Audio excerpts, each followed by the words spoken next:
about to begin.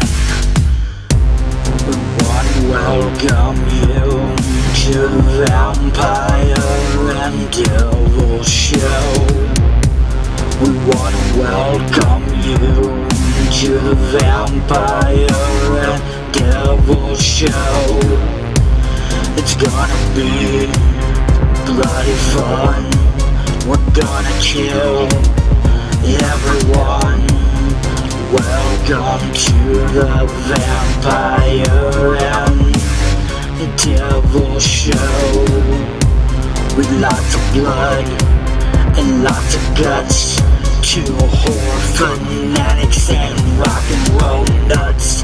Welcome to the Vampire and Devil. I didn't watch the Vampire and Devil Show, and look what happened to me. Don't let it happen to you. And goblins, spooks and creeps. It is time for the letter C in our alphabet of horror. We are really looking forward to breaking this one down. Having a lot of fun with it so far. I hope all of you guys have been enjoying the alphabet, as we will continue as well, spliced in between our showdowns that we like to do as well. So we are, like I said, on letter C. Myself and Devil are going to break down Krites today. We are going to break down Critters. Critters, 1986. Nice little 80s, like, monster movie mixed with like kind of unique slasher type design. Definitely very 80s, but basically starts off along the lines of basically being an alien movie where these little critters have escaped from their spaceship, from their captors, and then the basic aliens have sent two of their own to go and retrieve them. And that's basically how it takes place. And it stems overall around this family, mostly this overall small town, but dominantly stems around a family that involves actress Dee Wallace, who we love from many, many different kind of movies, but basically stems around her family being the main family that's being tortured by the critters, while the two aliens come down, assume some human forms, and I use that kind of loosely, to then try and retrieve these little critters to get them off the planet and back up under control. Devil, what do you think about it, man? Yeah, I mean, like I said, I mean, this is a prime example if you're going to show, alien civilization or maybe these young kids nowadays what the 80s was all about in horror. This is great because it's not too horrific that it's going to scare everybody. It was definitely a very quote unquote kind of family horror movie, in the lines of like Gremlins and things like that. I mean, a little bit more vicious than Gremlins, but in the same kind of line of that, where you can have younger kids watch it, maybe not little kids, but like, teenagers to that like 8-year-old, 9-year-old kids could watch this movie and still enjoy it as much as the adults. But yeah, like I mean, it was pretty crazy. I mean, it is a lot of crazy stuff about this movie that, like, even watching it recently, just got done watching it again to freshen up the memory. But yeah, there's a lot of crazy things I love about it. I mean, the whole look of the crates were sweet. I read something that apparently that part of their costume making were merkins. If you don't know what a merkin is, it's what women wear for pubic hair in movies, so they're not actually showing their stuff off. So that's kind of funny that they're partly merkins. They were actually created by one of the Chiodo brothers who did Killer Clowns from Outer Space. So, that ties in a lot of family. You said you had Dee Wallace in this movie, who was the mom of all moms in the 80s. I mean, like, literally, if you can think of anybody who was a mother in the 80s that you wanted Dee Wallace. I mean, from everything she always, E.T. and Cujo. I mean, she always played a mom role, and she played it really, really well. I mean, that was, I mean, it was typecasted for sure, but she did it really well, and it was not a negative typecast how sometimes you get negative typecasting. This was she just looked like your average everyday mother. Right, because you've got something like Critters and Cujo, which are just going to have cult followings forever. But you've got E.T., that's pop culture legend right there, as far as that movie continuing on currently and continuing on forever. Oh yeah, for sure. And speaking of Dee Wallace, before we start getting into this movie, I always have a funny story when I talk about Dee Wallace. So the first time I met her at a convention years ago, I was wearing a pair of shorts and I have a tattoo of the Critters on me, and I was like, I want to show you something, and it's a little bit high on my leg, so she was kind of looking at me weird, like, what the hell is this guy gonna show me? Then she saw the Critters tattoo, and she'd never seen anybody before that with a Critters tattoo, screamed bloody murder, laughing so hard that everybody in the whole convention stopped and looked and said, what the hell is going on? It was like the craziest thing ever. She was like, oh my God, and like took pictures Who's of it. getting murdered? Yeah, like I was like, what the hell did you do to Dee Wallace? I'm like, I was showing her a little bit of my leg. Absolutely. Showing her a little bit of that Critters fur. Yeah. I was like, I want to show you something, and I want to show you something for a long time. And she's like, oh God, what's this guy gonna show me? I think she was expecting maybe something worse than the Critters tattoo, but yeah, it was great. But like I said, yeah, this movie was perfect. I mean, it had a lot of good actors in it. It had Billy Zane in this movie. I mean, even though he didn't last very long in this movie, we all love him anyway. In this, in this movie and in all the movies that he's ever done, I'm a huge Billy Zane guy. We'll talk a little bit about the guy who directed this movie. Yeah. A little bit, and like I said, I mean, overall, this movie was perfect. 80s camp horror. It definitely was, for sure. And it's kind of funny, Devil, like staring it back to what you were saying about like the family friendly aspect of this. Like, don't get me wrong, like when it comes to like the Critters were vicious, dude. I mean, those things were crazy, sharp teeth, really like gnarly, but the kills were low and obscure. And the thing that's funny is you would think of like something like Critters and you're like, oh man, these little things probably just leave a path of just bodies in their wake. No, they only killed 2 humans, but killed a bunch of farm animals.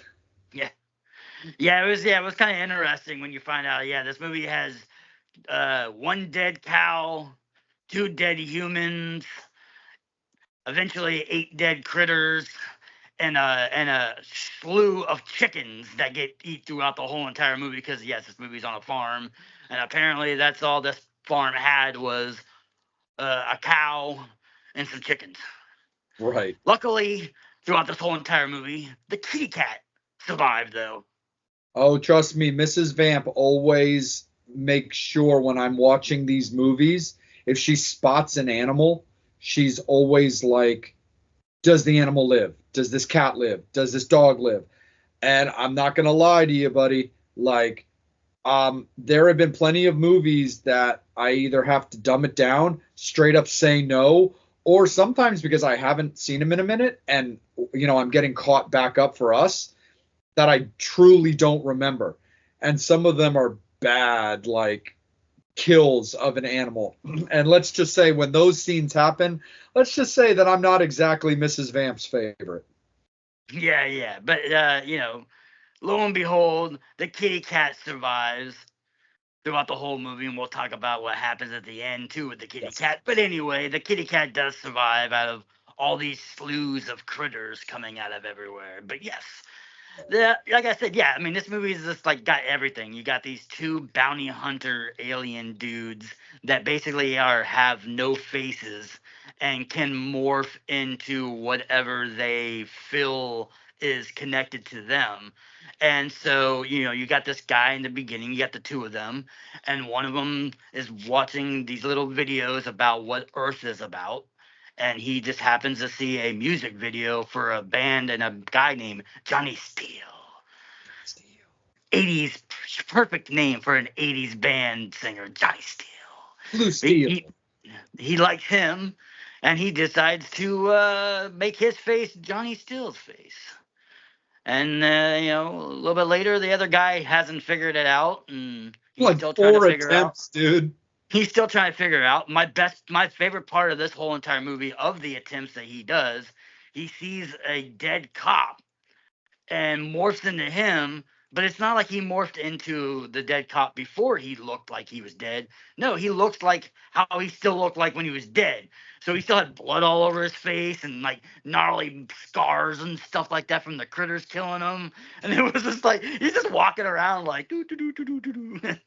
One, and he's trying to figure out like why people are like looking at him funny. He's got like this giant like flesh wound, 'tis but a flesh wound, this giant flesh wound on his neck that's like pulsating when they're in the bar, like, and people are like looking at, well, yeah, this one guy who's, you know, very 80s, you know, rock and roll posh, next to this guy who looks like he frankly came out of the Pet Cemetery. Yeah, yeah, it looks like, like he'd be a zombie or something, or he's gotten into like a horrible accident. And I mean, obviously he's wearing the cops. He looks like the cop, so everybody thinks that like he's this cop, and they're like, "Are you okay?" And obviously he has no idea. And then, like I said, yeah, he goes to that. He goes to another. He goes to the priest, takes the priest face for a minute, and then eventually does settle on one of our heroes of the movie, Charlie, which I Yep. always liked about him and this actor, because him and the guy who played the one bounty hunter in this movie, they're just bounty hunters, but you do find out later on in 2 and 3 and stuff like that they have names. So the Johnny Steele character, his name was Ugg, Mhm. and Ugg and Charlie are, other than the new critters, have been in every 1 through 4 critter movie. Yeah, absolutely. And the thing that's actually interesting as well, for we talked about this as well, just when we were just kind of bullshitting about the movie, is the thing I find so fun also about Critters is it's yet another 80s horror movie that finds a way to infuse rock or metal into it. Not like that's this giant grand thing, like you have to have a great in order to have a great 80s movie for horror, you've got to infuse rock or metal music into it. No, I'm not saying that at all. There's so many cases of where that's been a success. There's also been cases like what you and I have discussed in previous showdowns where, hey, sometimes it doesn't work quite like it works in a different way. But it's definitely yet another case of a rock and metal musician either putting their foot into it or the movie feeling like it needs it.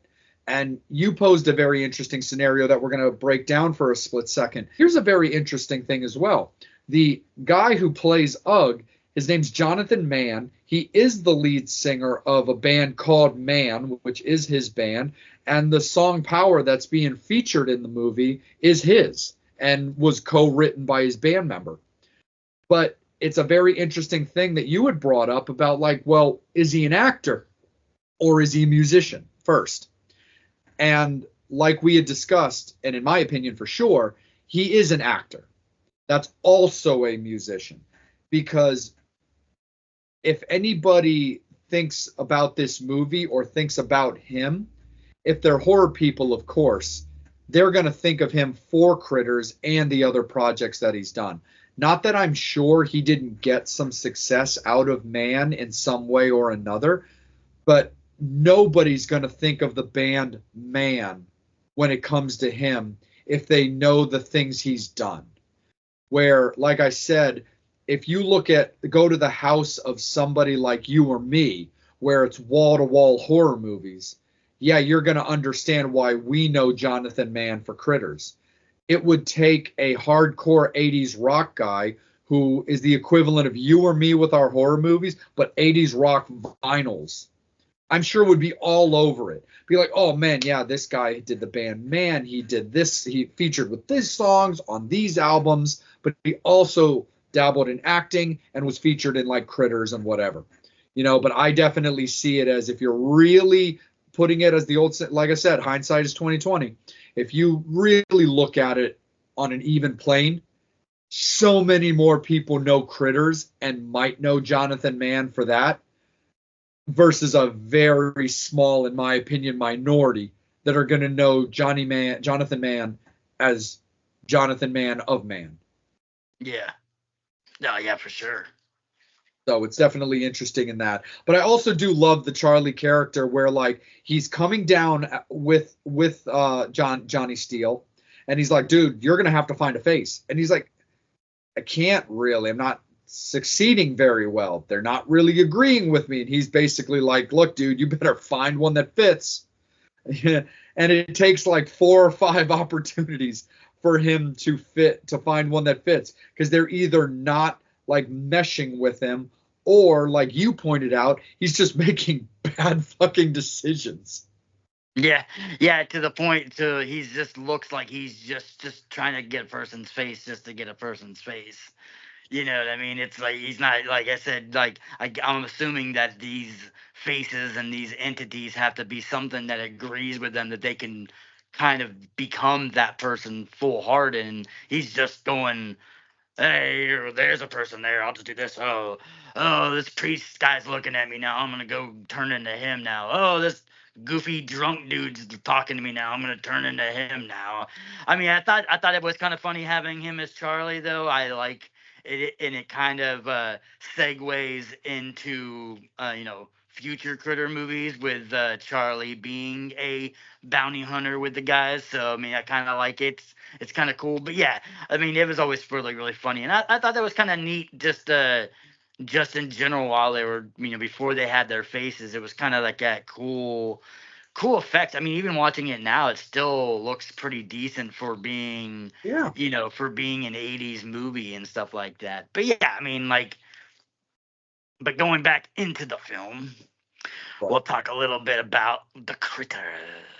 Absolutely. Yeah, I like the design of them. I think they're pretty cool. They kind of remind me a little bit of like a porcupine slash like Tasmanian devil, I guess, or something like that, because they do have the quills that are poisoned that they shoot at. They shoot at it at the people, and they shoot at Dee's character. They shoot at the dad to get them all drugged up. They shoot the sister April. She's got this, when they shoot her. She's got this really weird knot thing on her neck that looks really gnarly and stuff like that. But yeah, it's like, as vicious as these are, and I love it too, because the '80s camp of this is throughout the whole entire movie. You have the critters that are talking to each other in their language, and you have the subtitles, and they're like, "Well, we landed on this whatever the fucking planet is, and what do we need to do? Let's eat."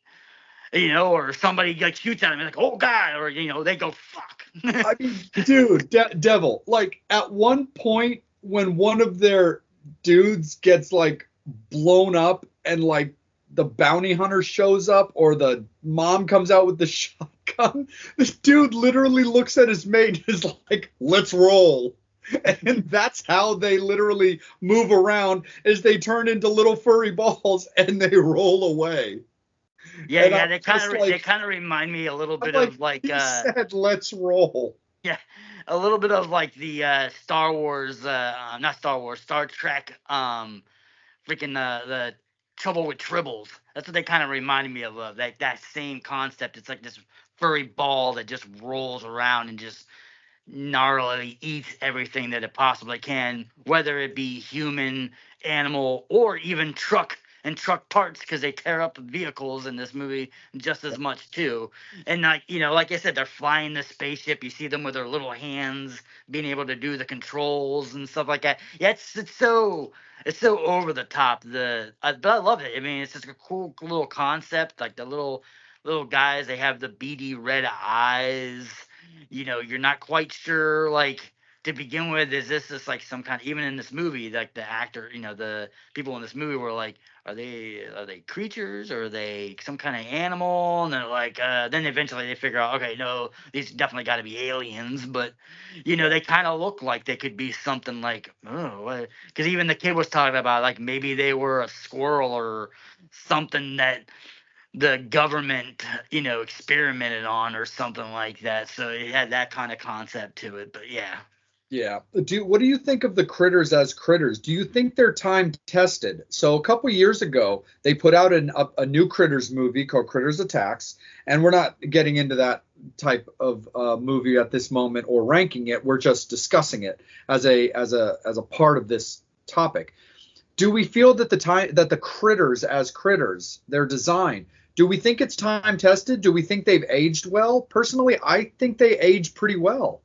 Yeah, I mean, the crazy thing about this, and like I said, no not disrespecting the number 5, but the old school versions of these critters, them being like animatronics and actual real props versus the CGI ones that they have, later on now and stuff like that. Yeah, I mean it's crazy because it's one of these movies. Like I said, it did come in the mid '80s, but it still has that good look to it. I mean, there are some cheesy things in this movie that are horrible that could be redone Yeah. with modern better technology now, like like as the movie's progressing and the critters are trying to get away from this family, they're flying around in their spaceship and they blow up the family's house. And it's just like For this like no reason. cheesy.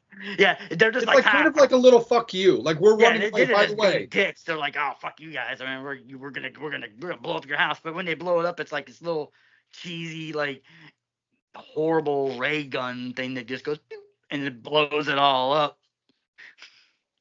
No, for sure. But it's also part of like and there's plenty of other things that are just basically like 80s cheesy camp. Billy Zane gets his like fingers bit off by the critter before he's ultimately killed in typical 80s, for lack of a better term, slasher style of the two kids getting it on in the hayloft, very Friday the 13th ish. And he gets taken out by the critters basically after the critters like beat the shit out of the father, but he's able to kind of escape. So they turn their attention to the daughter and her boyfriend. But like even the stuff in like the bowling alley, for example, is it's got a little bit of like cheese to it, a little bit of like camp. You've got like the bartender who's over listening to the drunk guy's stories. So he's like, look, dude, I'm just gonna leave this bottle next to you just so you don't bother me anymore. But at the same time, I can't help but think to myself, are you still going to be tracking like what he pours, or is this dude just going to be able to get drunk for free? That's what I was thinking. I was like, man, I need to find a bartender like that just goes, here, have all this shit, just leave me alone. I know, seriously. But the other thing I also thought was funny, and again, it's not identical, but here's kind of like a modern day spin on this, on something from this movie that I can't help but get a little bit curious about, because nowadays, unfortunately, in modern time, people get very sue happy. They get very copyright protective. Now, if you pay attention to the shirt of the dad, who's a member of a bowling team, it is clearly a reference to Ghostbusters. Oh, yeah, And yeah. while there's no references to Ghostbusters, like there's no word busters anywhere, nothing like that. And you can and for a while when he was getting like fucked up by the critter, I kept noticing it and I was trying to get a clear shot of it. I was like, is he wearing a fucking Ghostbusters shirt?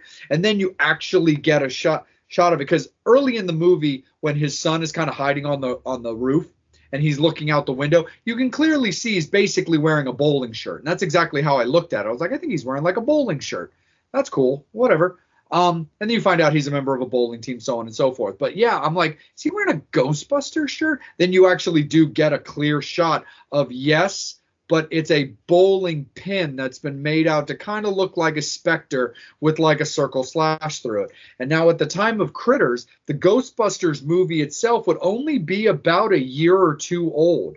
And there is a little bit of me that's just kind of curious on if you would need permission for something like that, or if copyright laws might have been different in the 80s versus the 2000s. Don't get me wrong, I'm sure there are differences from over a span of 40 years. But my point is, you clearly know the legendary logo of the Ghostbusters, and this is obviously a ripoff of it, or a tribute, however you want to look at it, for their team, which I can only assume is probably called the Pinbusters. But it was just something I noticed, and I'm like, what do you think of that? Just as like a reference, but a reference of two movies that are very close together in release.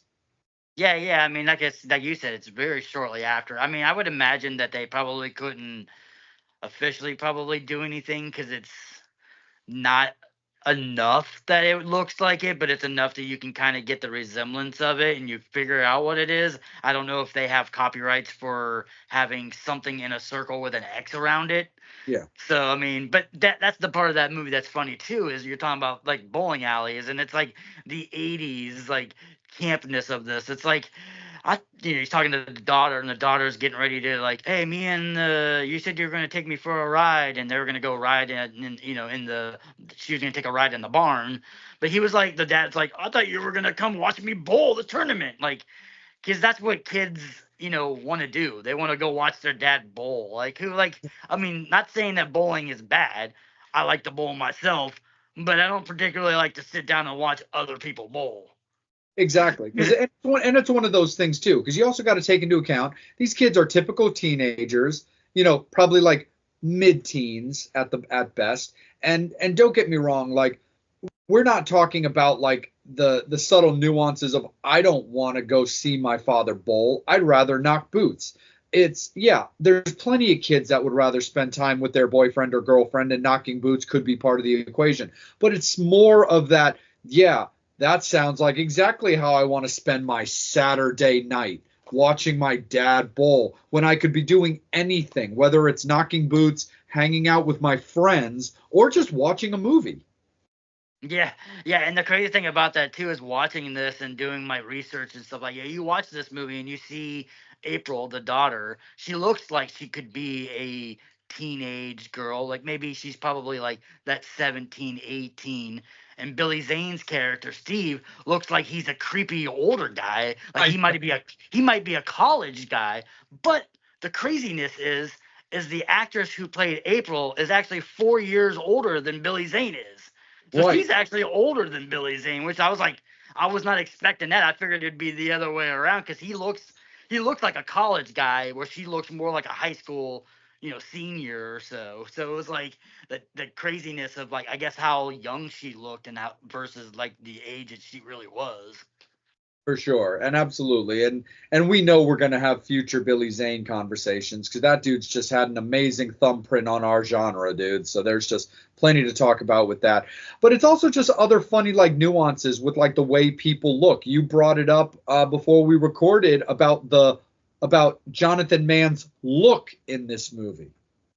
Yeah. Like the whole like '80s perfect rocker style, like, just look with him. I mean, he just like looked really, really cool. And then, like we were talking about too, and we're gonna talk about right now, because I know what you're alluding to, is like in the music video, kind of in throughout the movie, you get little hints of it, but hardcore in the music video, that this Ugg character, this bounty hunter character, is watching to figure out who he wants to emulate, and he sees the Johnny Steele guy. You're watching this music video, which looks like it would be an MTV kind of music video, and cheesy jump off stage too. Yeah, and he looks like a young Tim Curry, and I was like, I remember watching this like years later and being like, remember Tim Curry being in this movie, and then like, oh yeah, that's not Tim Curry, but he definitely could play a Tim Curry. I mean, at least at that time, I think he could have probably played a Tim Curry. But yeah, he definitely had the the same sort of kind of look, the hair, and especially like Tim Curry in that '80s time with that one, he had that kind of look to him. Yeah, he definitely looked a little bit like Tim Curry, which is kind of funny. I wonder if anybody else has ever said that. What would be like if we ever meet this Jonathan guy, or we ever get to talk about things like that. I wonder if anybody has ever been like, you kind of look like Tim Curry in Critters. I mean, I don't know if he looked like him in regular style, but at least in this movie, and as the character of Ugg, he definitely looks like Tim Curry. Definitely, for sure. But let's take it back a little bit off the movie. Let's talk about the director, dude, because especially with the stuff that we love, this dude has directed literally the creme de la creme of cult favorite movies across multiple genres. This cat's movies are going to be shown on channels, whether it be HBO or, in this case, whatever, Netflix, Tubi, Freeform, ABC Family, whatever, forever. This Oh dude yeah. did Bill and Ted, which is on a very high mantle for me personally. Um, Don't Tell Mom the Babysitter's Dead, The Mighty Ducks, which before I turned to vampirism, I was a big athlete. I played hockey. I still enjoy hockey to this day. It's just I've left the athlete behind, but I love me some Mighty Ducks. But that's just 3 examples of just cult fanaticism or whatever that this guy directed. Oh yeah, yeah. The amount of movies, I guess, like you were saying, those movies, and then like to do Critters, and then to do some of those movies, it's insane. Like I said, like those are like a lot of those movies are the staples of like growing up in the time period of the mid '80s to the mid '90s. Like those movies were like playing on everybody's TVs, going out to, Blockbuster or whatever and getting the DVDs and stuff like that. I mean, like I said, I mean, there there wasn't a kid around my age that wasn't a Mighty Ducks fan. Yeah, no, 100%. I will say one time that we were at Monster Mania Con, is they did bring in Eldon Ratliff, who has got a great film history. Don't get me wrong, like Idle Hands, which we love, and The Butterfly Effect, and he's done great movies. But when I met him for the first time, nostalgia kicked in.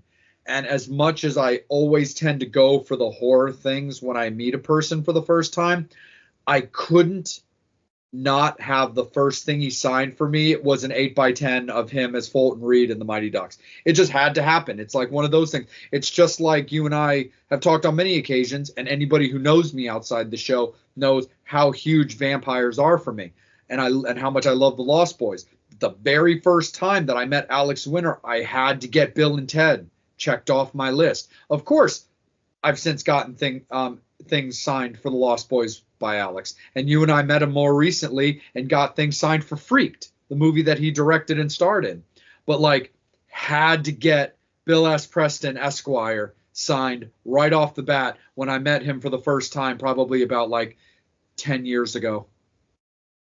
Oh yeah, yeah, yeah. It's like it's one of those things where you don't necessarily have to meet these guys as far as being horror people. We tend to go that realm, but there are some times where there's just certain movies that I know you've done these really cool horror movies, and yeah, maybe I should get you to sign one of these, but maybe my first time seeing you, or my first time loving you as an actor, or or had a crush on you, whether or not it's a boy or a girl or anything like that, was something that wasn't horror related. So it's like, Yeah, it comes down to, it's like, it just shows you that the stereotypical stigma of horror movies is that you're always typecasted in horror movies. And yes, it does happen for people, and it does.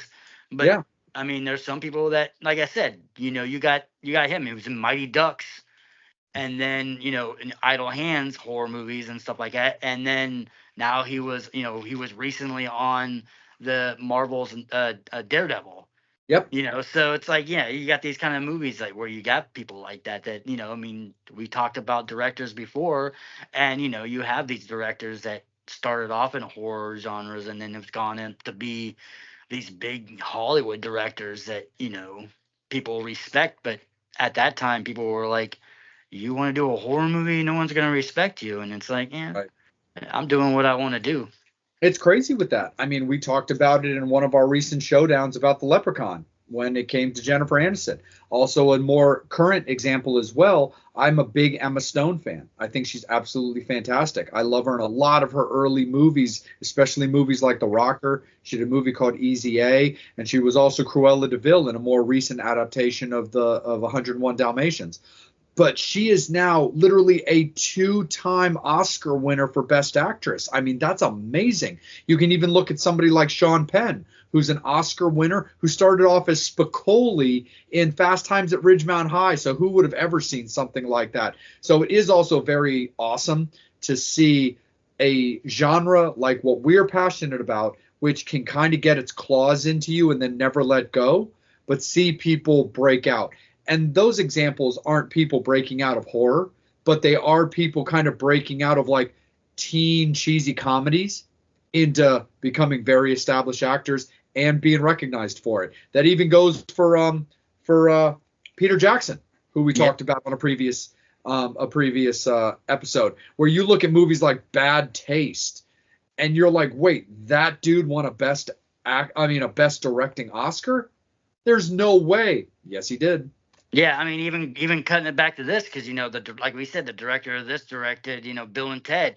I mean, Yes. Keanu Reeves is a prime example of nobody took him serious. He was a dorky kid who was always going to play that stuff, and now he's one of the biggest sought out actors in the world right now. You know what I mean? He's huge. I mean, it's crazy. Yeah, it's crazy to see that. Where just because you're in a low budget horror movie and things might not be going good right now. Who knows? Years later, you might find a director that, who's a big Hollywood director, who was into a lot of these horror movies and was like, and I'm like, hey, I remember you in Critters 1.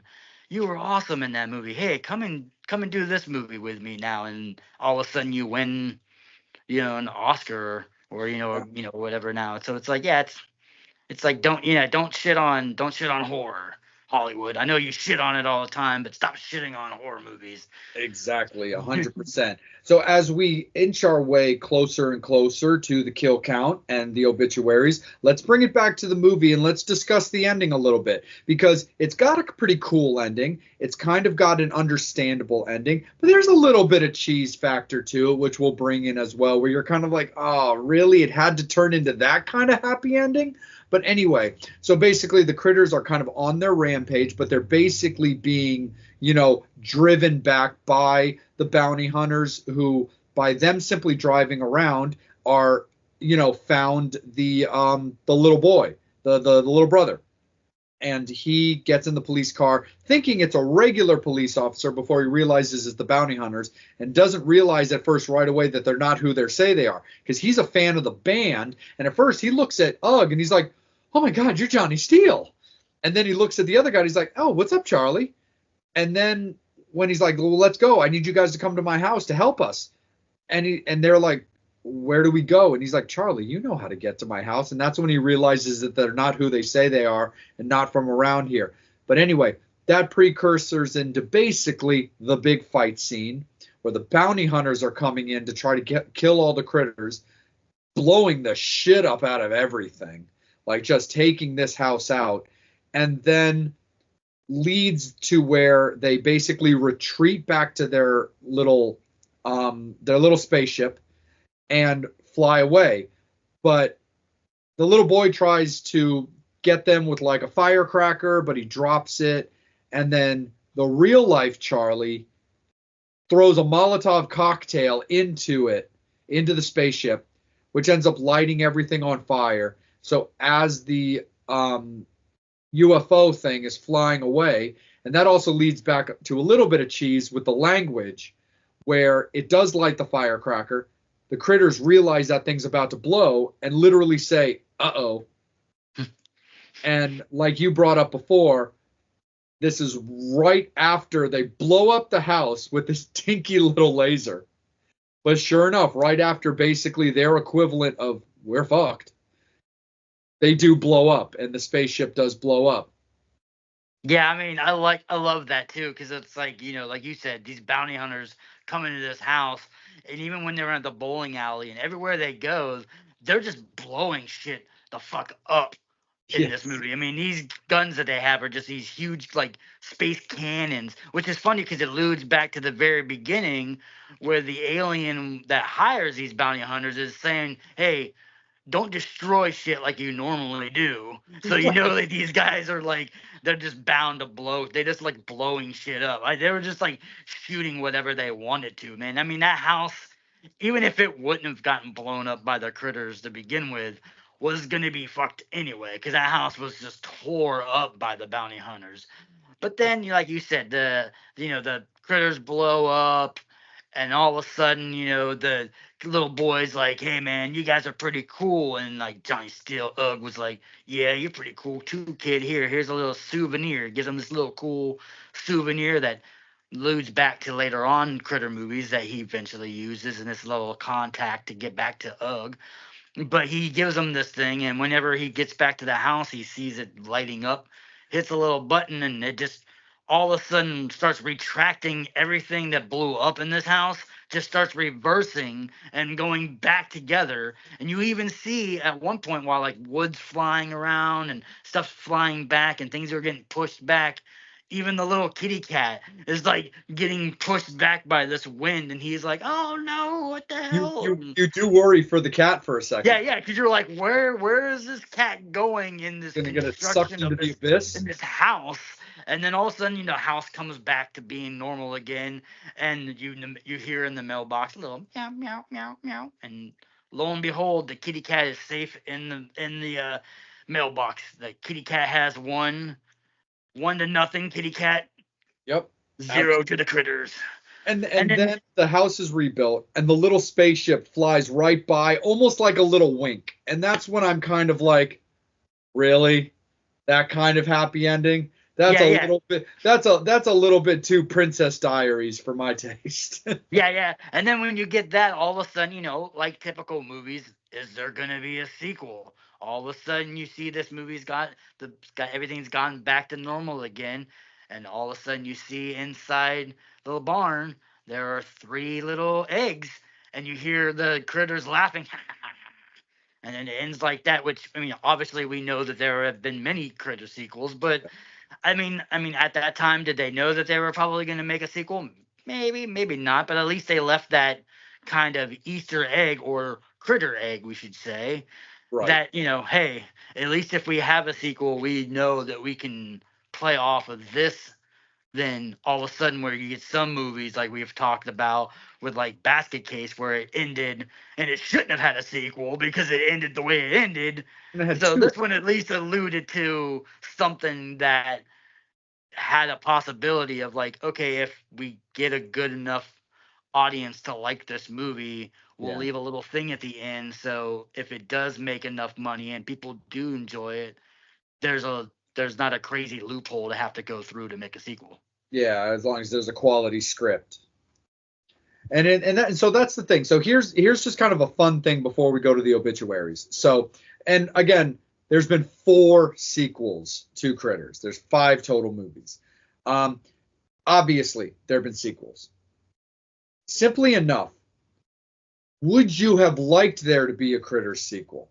I personally would have liked a Critters sequel because I do like the critters. I think they're cool, they're fun, they're a little humorous, and I like the little viciousness. So I would have definitely been stoked for a Critters sequel had the opportunity arisen back in the day. Let's say you and I saw the movie back in '86. I would have hoped for a sequel personally. What do you think? Oh yeah. I mean, I would have as a kid, I would have seen this and been like, "Oh man, we didn't get enough of these awesome critters." Because it's like we were saying, it's very gremlinish, and you root for these guys. Especially me as a kid, I like bad guys and evil things to begin with anyway. So I was like, these things were awesome, and I'm like, I hope to see more of them in the future. Absolutely, 100% for sure. So let's get into the kill count. Let's talk about the obituaries. Let's see how we rank this movie. Devil, why don't you kick this one off, man? Usually it's me kicking it off outside of the showdown because we pair it based off your pick versus mine. Let's let you take the lead on Critters. Where do you see this one? I mean, to me, obviously, Critters is holds a good part of my heart. Like I said, I have a critter tattooed on me on my leg that's going to be part of me until the day I die or I lose my leg, one or the other. So so for me, I mean, this movie's got it's just a high praise. I'm a huge fan of the series. I was a huge fan of the Critters. I liked their look. I liked the viciousness. I liked the them talking and doing crazy stuff, the subtitles and stuff like that was in it. A huge and still a huge D Wallace fan. So like I said, I grew up wanting Dee Wallace as a mother from, from all the movies that we talked about before. So for me, like, this movie was always like, had that little bit of everything. It had that 80s camp. It had the horror aspect in it. Had the blood and the guts a little bit. But still, like I said, it was a lean towards more of a family film than some other horror films, which, at that time in the 80s, I was a younger lad. So, I love these kind of stuff. Not that I didn't watch the extreme horror movies, because my parents were completely insane and let me watch a lot of horror movies as a kid that most kids probably shouldn't have watched. But anyway, for me, like I said, this movie is always going to hold a high spot. Like I said, I mean, I do believe that some of the other Critter movies after this were better as far as a movie in general. This is the first Critters is always going to hold a good spot in my heart. So I'm going to give this an 8.0. An 8.0 sounds good to me, man. When you look at the movie just kind of overall, it's a 6.5 in my opinion. But it's the subtle nuances that I think is what make this movie great. While there's comedy behind the material that the Critters are made out of course, which we discussed, they do hold up well. You could put these Critters, and we discussed that as well, in a more recent Critters movie, and they would hold up. I will say, I did think there was something lacking on the super critter at the end of that movie, which we didn't really get into him. But I thought that he was a little bit weak. But in his defense, you didn't really see him very well. You saw his arm, you saw his basic shadow. They honestly treated him a little bit more like Bigfoot or like the Mothman. So you never really got that really clear look at like Super Critter in this movie. But I thought that he was a little bit like weaker and stuff in the design. But the critters themselves I thought were great, from the quills to the teeth to the eyes to the shooting them out. I thought everything was actually very solid. Fun movie, not an Oscar-worthy movie, of course, but just fun, flirty, yes, campy, but family-friendly, which I think is good to keep in mind, that when you can have a little bit of blood in a movie that you can still watch with a younger child, there is a little bit of merit that does go with that. So while I do think that the movie is a 6.5, it's just an overall thing, I do award an extra half point to it for the durability of them. I just don't have that super nostalgia that you have with them, but I do love the Critters. Don't get me wrong. You and I are at Monster Mania, for example, regularly, and I've been wanting so badly to just fork out the money for one of those realistic Critters. And it's gonna happen. I'm not gonna pretend like it's not. It's absolutely gonna happen.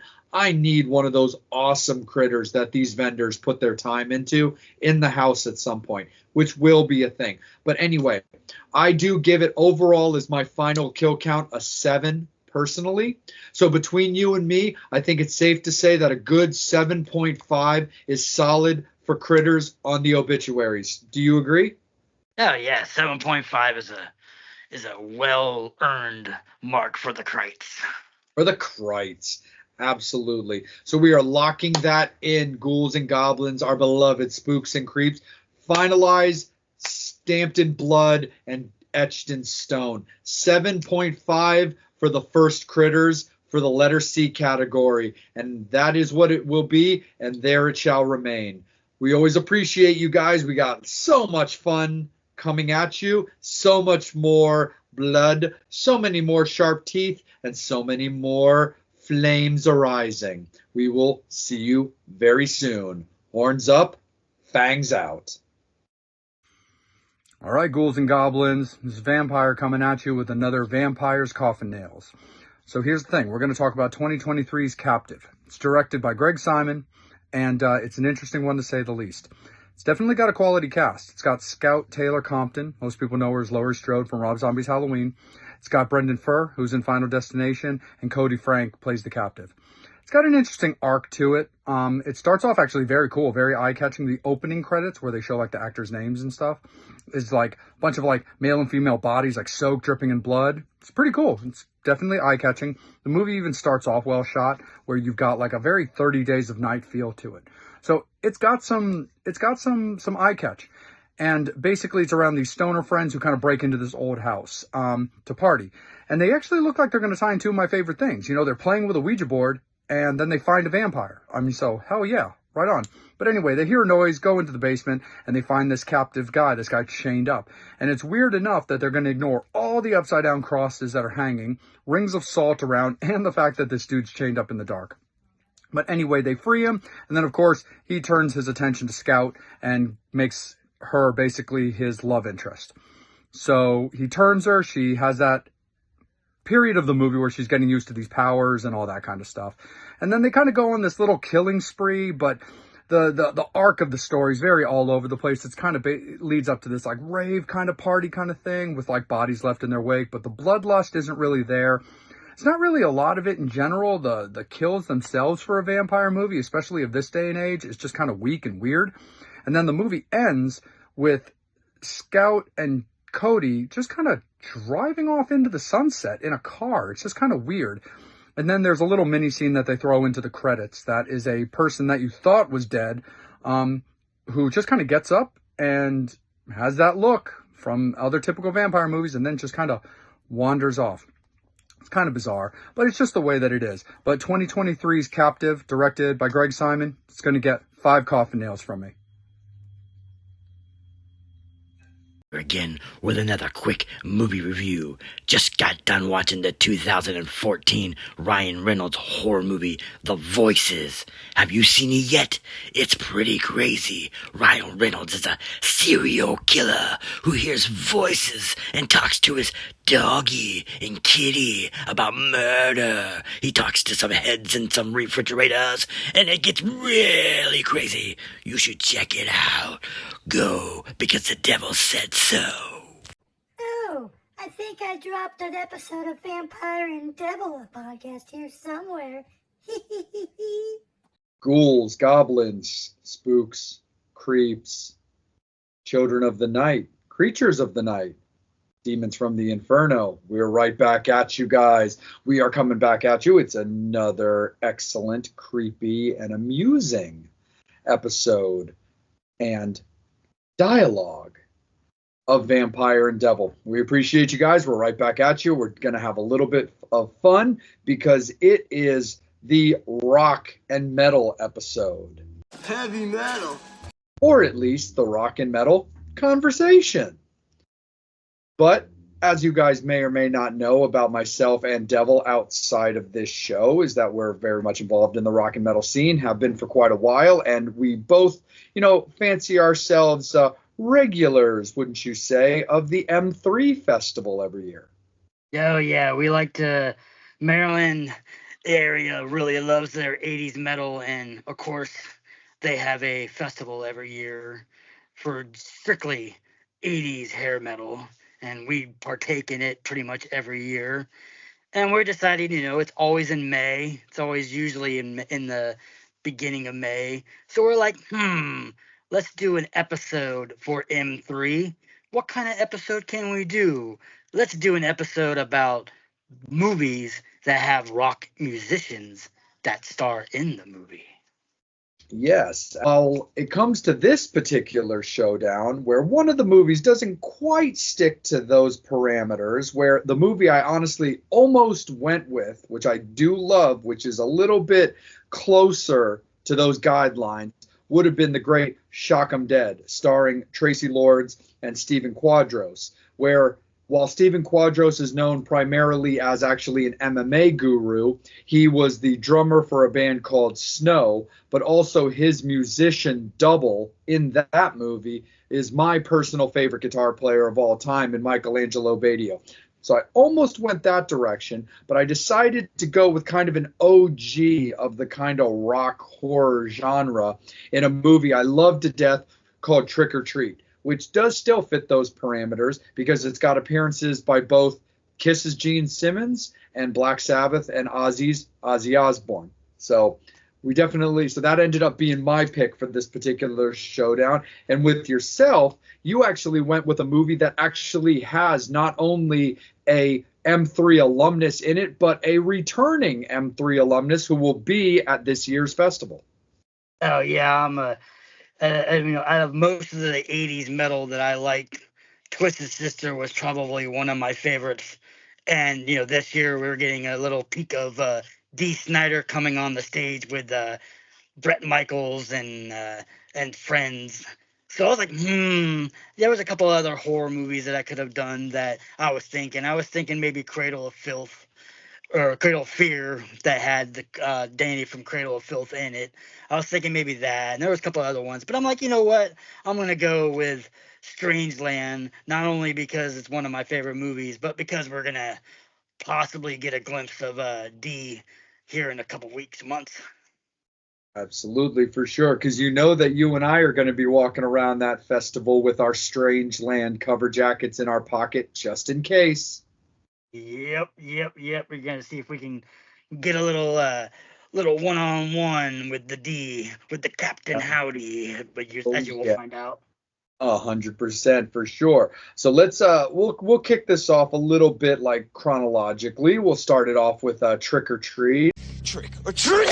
Out of 1986. And like I said before, this movie, for the record, both of these movies are complete stylistic differences. They're definitely on each end of the spectrum.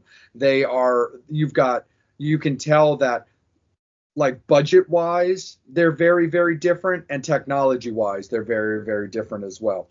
But anyway, when it comes to Trick or Treat, this is basically the gist of this one is based around, like, the bullied kid, the social outcast who buries himself in music and wants to, connect with his just favorite singer. The metal guy, the metal kid at school, picked on by all the bullies, shoved into the pool, pushed around in lockers, has his rock stuff stolen and, played keep away with and all that kind of stuff. And always felt that the only person that ever understood him was his favorite singer, his favorite band, and the musician Sammy Kerr. Yeah. It's been a while since I've seen this movie. And yeah, it basically is your premise of most, teen movies or stuff like that of the '80s where, bullied kid, kind of the weirdo, kind of this kid was more like not the nerdy type because he was more of like the artsy, maybe kind of metalhead, because that's what they kept on calling him throughout the movie, like calling him a metalhead, thinking he's a devil worshiper and stuff like that. And at that time there was a lot of like those kind of bands that were coming out, like your Motley Crues and stuff like that did have the satanic symbols throughout some of their music. But this kid was definitely like the loner kid that kind of didn't really have very many friends, always getting picked on by the jocks and the cool kids. Yeah. And the one thing that's actually kind of funny about Trick or Treat, and when I was watching it right before, leading up to our recording, I just noticed a couple of things. One that made me laugh, and that wasn't really a surprise. And a second thing that I found to be very, very just interesting and completely coincidental, that we happen to be doing Trick or Treat versus Strangeland. So in the early part of Trick or Treat, when they're just kind of panning around, the kid's bedroom, typical metalhead bedroom. It's got the calendar for Judas Priest, got a poster for Lizzie Borden, so you know how much I loved that. He's wearing Motley Crue shirts throughout the movie, but as they're panning his bedroom, there's a very clear shot of a Dee Snider Twisted Sister poster. That's the one that just simply made me laugh, but wasn't shocking because the premise of this movie is a metal fan, is a metal kid. So of course he's going to have all these various posters around of stuff. But what I found to be very interesting and just kind of ironic that we happen to be doing this as a showdown is part of Trick or Treat, as they're about to break the news of Sammy Kerr's death, is that he's basically being like talked down to and challenged at like a press conference. He's basically having his music and his style and his lyrics put on blast. Like, they've already said how he was looking to play the high school Halloween dance, but the PTA wasn't gonna allow it because his lyrics aren't right for children, and his style and his antics on stage are bad for the youth. But the way that they're challenging him on this like TV kind of interview thing just seemed to me so reminiscent of when Dee Snider challenged the Tipper Gore for the the parental guidance. The parental guidance, yeah. Yeah, the sticker that says, this has got explicit lyrics. Yes. And I couldn't help but get a chuckle out of that when I was watching the movie, prepping for this episode, knowing what we're going to talk about, and basically watching the, challenge being done, of his music, just very reminiscent of, the NAACP. Yeah. The funny Or part not of the this NAA. one, Hold on a second. Not the NAACP. That's going to sound fucking stupid if we put that. Give me 1 second. Typical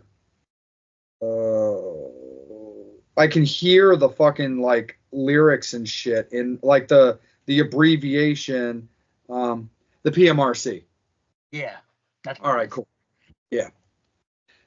So that was something I found to just be very, very, funny and just strangely ironic for, us doing this showdown of Trick or Treat versus Strangeland and having Sammy Kerr's character being challenged the way it was about his lyrics, about his stage antics. That was very reminiscent of the PMRC that Tipper Gore was doing about the, parental advisory stickers on albums, which honestly, not only did D absolutely slay everybody in his speech, I did find it really funny that they were going out of their way to do that, because as a kid, look, if I see a parental advisory sticker on an album, what album do you think is going to pique my curiosity to want to listen to?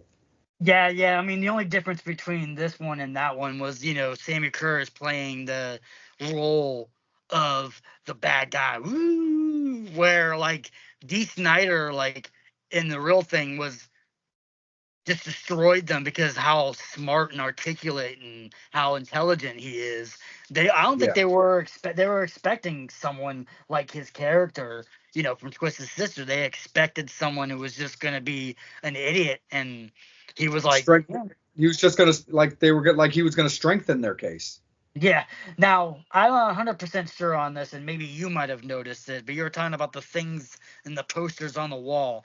I'm pretty sure I did see a Kiss poster, but when they didn't have their makeup on. You did. Yes. Which is kind of funny because Gene Simmons is in this movie, and he's without his makeup, so... For sure. And it's kind of funny, too, because you don't really... If it's there...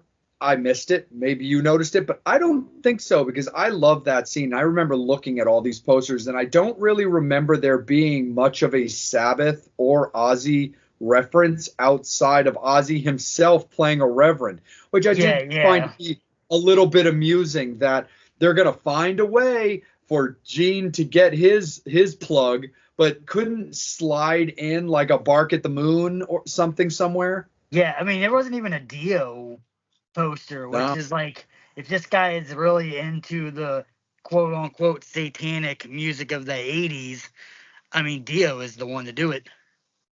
Yes, absolutely. I mean, that's what, not only the Dio records, of course, but even just with the direction that he took Sabbath when he was there, because Dio's style was very much that fantasy, wizards, warlocks, dragons kind of thing, which Dio's much more in black magic. Oh, yeah, for sure. But so anyway, when it comes, go ahead, brother. No, saying no. So anyway, go ahead. Yes, but no worries, man. But yeah, so when it comes to Trick or Treat, so basically, as they're showing this kind of PMRC reference when it comes to Sammy, it leads into the breaking news announcement of his death, which completely destroys Eddie and, sends him into like a downward spiral kind of a thing. Just bummage, depression type of a thing. And it's funny because, he's just written a new letter to Sammy, courtesy of his record label, telling him how much that he appreciates him and feels he's the only person that understands him. Signs it by his nickname, Ragman, which is also fun, too, because for anybody who may not know, Ragman is actually the alternative title of the movie Trick or Treat. A lot of European imports of the movie, like Germany and stuff like that, actually call the movie Ragman, which is basically, like I said, the other alternative title when it comes to that. Yeah.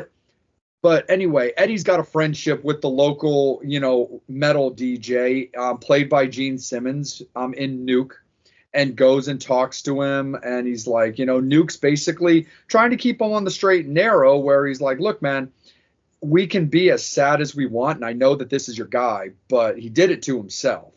He's the one who dabbled in all this, and he's the guy who made bad choices, but shows him that he's in possession of the only unreleased Sammy Kerr album. It's basically a test pressing. It's on a very special, vinyl kind of thing, and it weighs more than a normal record and all that. And he's planning a midnight tribute on Halloween to play this record as like a tribute to Sammy's legacy. And he gives the record to Eddie. Feeling for him, he's like, look, man, the bottom line is you're a good kid, and Sammy himself would want you to have this. This was your guy, so I am gifting this to you. And he can't believe it. He's like, but don't you need this? He's like, I've already got a recording of it. And so Nuke is good to go for his live broadcast, and Eddie's got the record of all records. Goes home, he's listening to it, and also discovers all of the lyrics and special, nuances, alternative sayings, and as the old saying goes, what you really hear when you play a record backwards. It's pretty crazy, like, especially with this movie being in the 80s and way before eBay and all that crazy shit. If this movie was remade now, there is no way in hell any DJ is giving up the only copy of a vinyl. No. I was like, man, this dude, if anything, Gene's character Nuke should have given the kid the tape and be like, here's a tape you can have, but you ain't getting this copy. No, exactly. Yeah, here's a copy here of the record.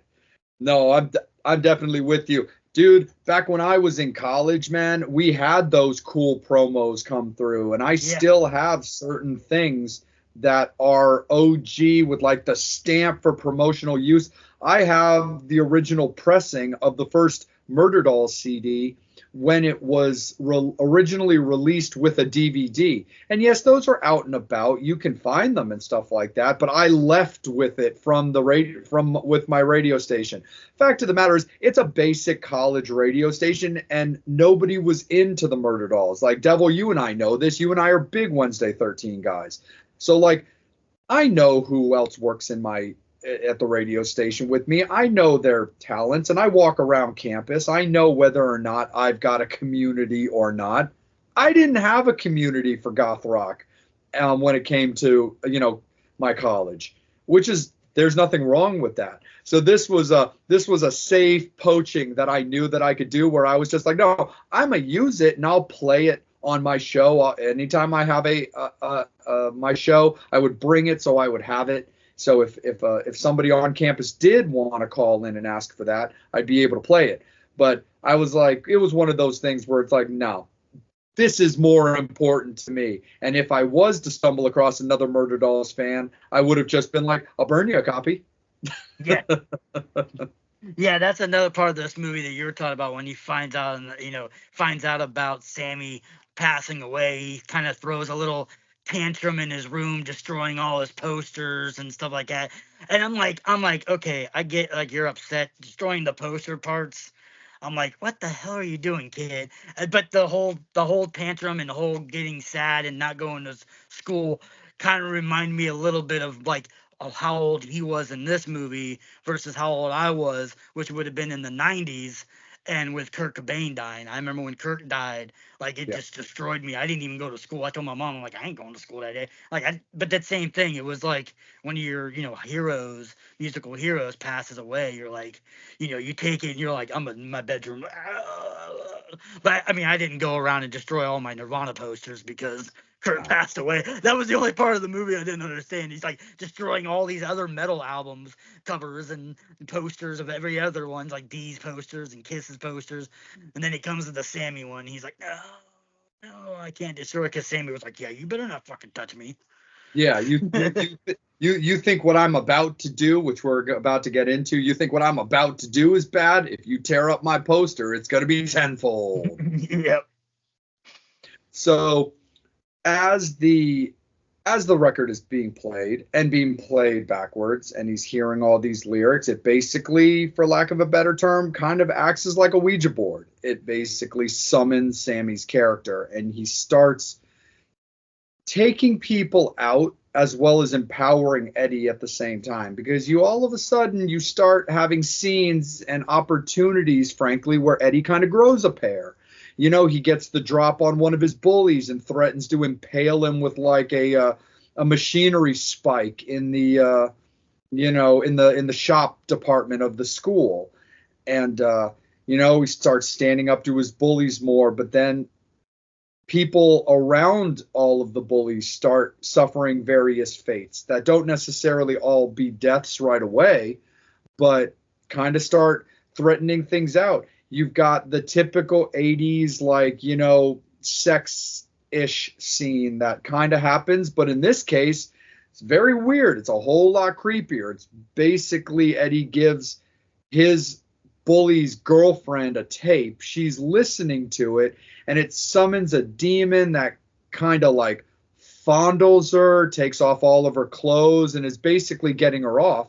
And then she wakes up to this just very campy yet incredibly fun kind of dragon demon that is attacking her.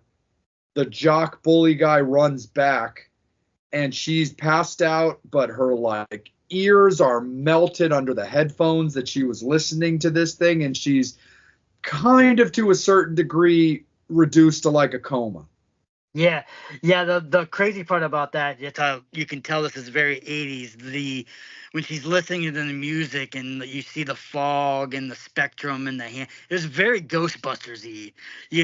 When he starts pulling, when the ghost, I think it was Ghostbusters 2, I think. One of the ones where all of a sudden it pulls down his fly and stuff like that. That's the first one. The first one, okay, yeah. It kind of reminded me a little bit of that, like that. Even like the special effects sort of was very similar to that.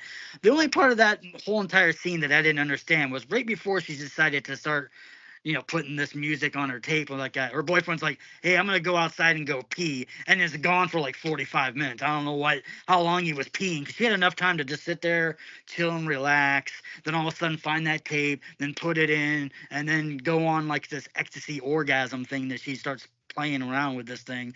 And then all of a sudden, then he's like, oh crap, I gotta get back in this car all of a sudden now. Why is the car filled with smoke? Yeah.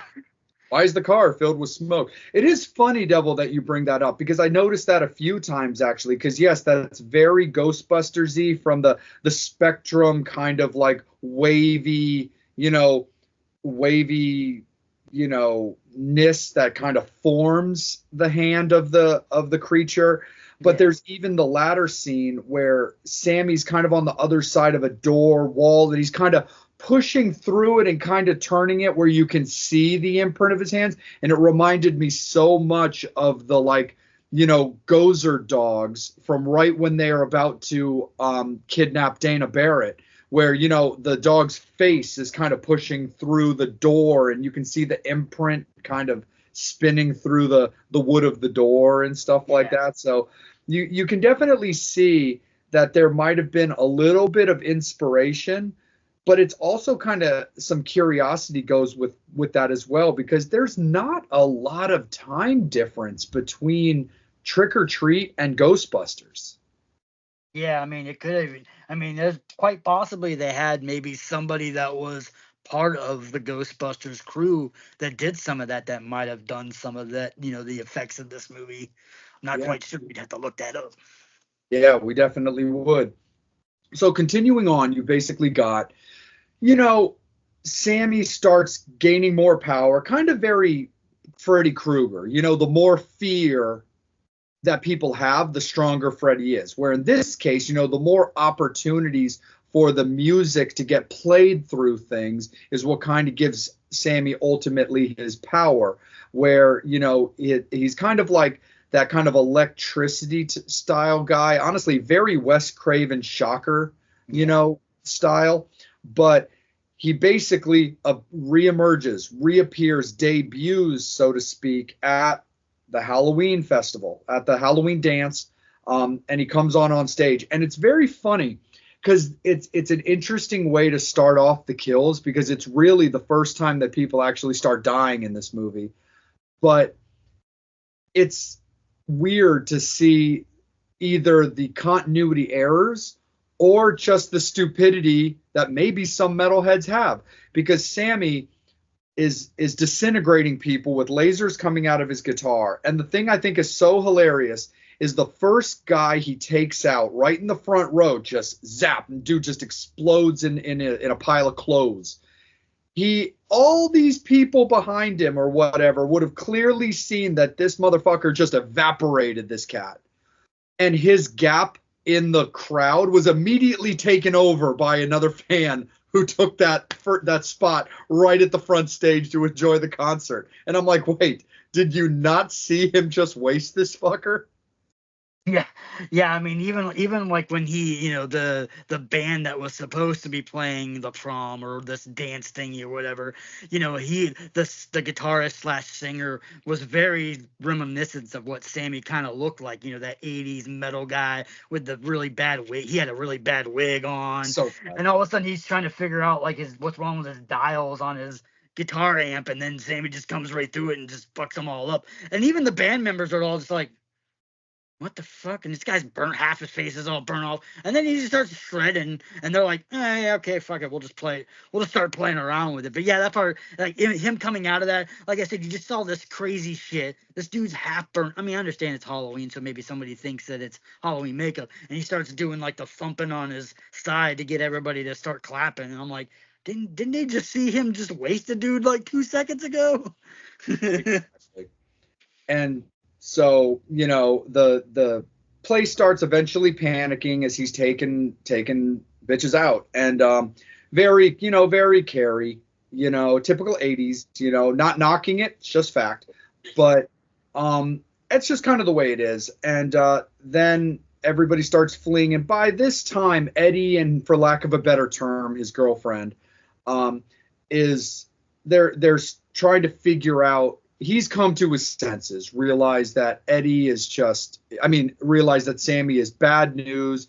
It's that moment of clarity, as alcoholics refer to it, where you realize, oh man, or those new videos that you start seeing on like social media now. It was at this moment when he realized he fucked up, And so Sammy is able to basically go through anything that carries a signal, anything that can get his music played. And that's when he realizes too that Nuke's playing of the album is only going to strengthen him and send Sammy out all over the place. So they realize that while he's already destroyed the record by smashing it with a bat, destroying his stereo, Nuke is out there with a much more powerful record player to be able to send Sammy anywhere he wants.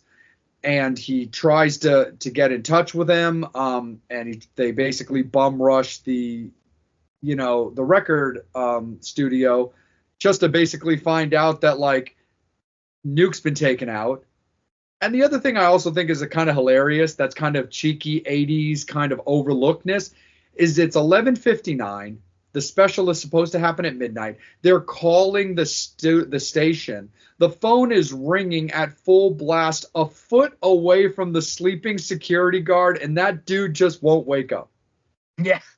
It was kind of odd. Yeah, it was crazy. But then, we also got a smooch it back a little bit. So while Sammy was going around killing everybody, and he manifests himself into an actual being in front of Eddie, he plops on the TV, and all of a sudden it shows Ozzy as a Right. reverend, and he's talking about how people who listen to this kind of music and this kind of music is bad, and they're all devil worshippers and stuff like that, which I thought was really, really funny. And then all of a sudden he takes that guy and he starts grabbing him, and he can reach into the TV and get him a little bit.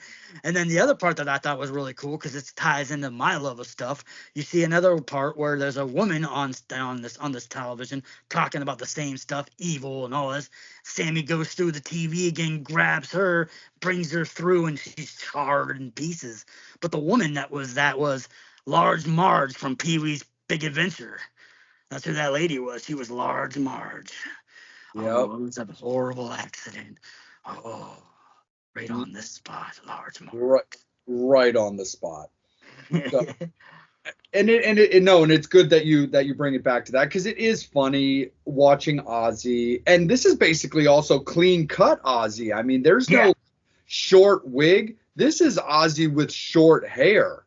Like, people kind of remember like that little bit of mid 80s Ozzy when he chopped off most of his hair, and he kind of had that soccer mom meets finger in the electric socket kind of look. So as far as like slicking it down, combing it back, probably wasn't that difficult. But it was very much interesting seeing Ozzy playing this straight-laced reverend character, but with a haircut that also was real, not them just jamming all of his hair up under some like shitty wig. Yeah. It was crazy. And like I said, and it was Ozzy. You could 99% understand what he was saying. So that was interesting. Yeah, and I think we just benefited off the fact that while there was still a lot of drugs at that time, they hadn't done the long-term damage yet. Yeah. No, this is 15 years before the Osbournes. Yep. But yeah, so as we move towards the end of this movie, we've got, Eddie and his girlfriend basically out to disable anything that's going to give Sammy that ability to be heard. And that involves just destroying any remnants of his newest record, because that's where his power lies. That's where the special lyrics are engraved. So he manages, it's so 80s great, but he steals like basically a cop car, gets Sammy to metamorph into the back of the cop car, because of the fact he summons him through the radio by the music playing, because he's already realized, and I have to backtrack a little bit, but it's a minor scene, so it's not like we're really missing anything. But an earlier moment when Sammy is chasing Eddie and kind of trips and kind of falls and puts his hand in a toilet is when Eddie kind of realizes that water, they're basically using the water and electricity don't mix kind of thing. So Eddie knows that like electricity and water is a bad thing, and that water is basically going to be a big thing for getting rid of Sammy. So he drives this cop car off the pier into the water at the same time that his girlfriend is kind of broken into the radio station, and ripped the reels off the wall to destroy the ability for it to play the record, and kind of, shocks him dead. No pun intended, but it's just kind of the funny previous reference that is just kind of apropos here. Basically shocks him dead, takes Sammy out that way. And as a little nod to not only his friendship with Nuke, the movie ends with Eddie starting off a new career as a radio DJ. Yeah. And again, like typical 80s movies that we have talked about multiple times, the kid who's a dork, loner, nerdy kind of guy, wimpy looking dude, gets the girl. Yep. Who's popular and sexy at the end of the movie again. There's a recurring theme. He gets the girl, he gets the career, like. Yeah, it's like, we gotta, those kids don't really win in real life, so we gotta push that as much as we can in any of these movies. Seriously. No, for sure. So before we kick into Strangeland, let's take it over to the obituaries. Let's take it to the kill count. Let's talk about how we want to rate this movie. So here's the thing. I love this movie like very dearly. I always have. I think the soundtrack is incredible, and that's actually going to make its way into this. But in reality, you know, while I do think it's kind of the first real attempt to tie in heavy metal music with, like, you know, demonology mixed with a, you know, a villain. You've got other movies that kind of have similar touches on that, like Black Roses or, you know, Rocktober and stuff like that. But however, in my opinion, it really is the first real movie that got legs, that developed a cult following that I clearly am a part of, you know, that led to movies like more modern day movies, you know, like Deathgasm. And even to a certain degree, you know, Shock 'em Dead, which is that kind of sell your soul to the devil in order to become a rock star kind of thing. But I do think it was I think, you know, not so much ahead of its time, but I definitely think it was the first real movie that did it right. But the fact of the matter is, it is very 80s. It's limited on what it was able to do. It's limited on what it was able to use to really bolster the effects and make things not look as like goofy. Like there's this one scene where Sammy gets tased by an officer and he just grabs the wires and he electrocutes the guy, and all he does is leave behind a pair of smoking boots. Hilarious, but still campy as fuck. But here's the thing.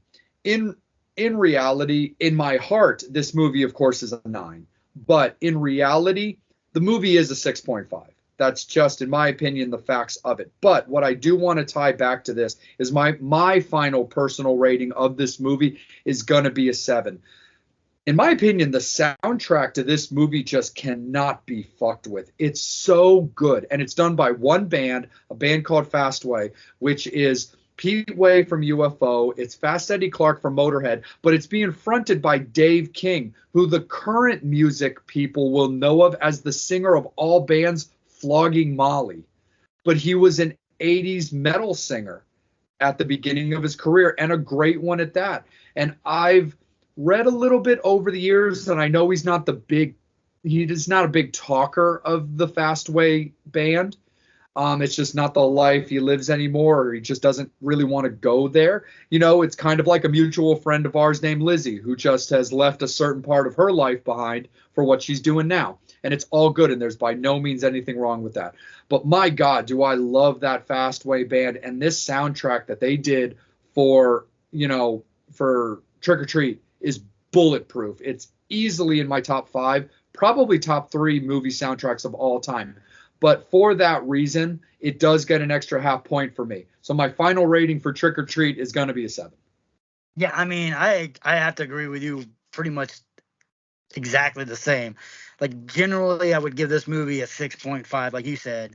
But yeah, the fact that, like, the soundtrack is bitchin'. It's a cool 80s, got that 80s sound. It's got the kind of music that I liked as a kid, the more the Motley Crue, the devil worshipping Dio kind of stuff to it. And the fact that, like you said, the singer from that band was Flogging Molly, which blew my mind. I didn't even know it until after seeing this movie and looking up some information. I was like, that's crazy as hell. I mean, in my opinion, is it top 5 best soundtracks ever? Yeah, maybe not. Maybe top 10. Definitely, because it's a killer soundtrack. I mean, I love it. Listening to the movie the whole entire time. I mean, it is primarily just. Pretty sure it was primarily just the one band doing all the soundtrack.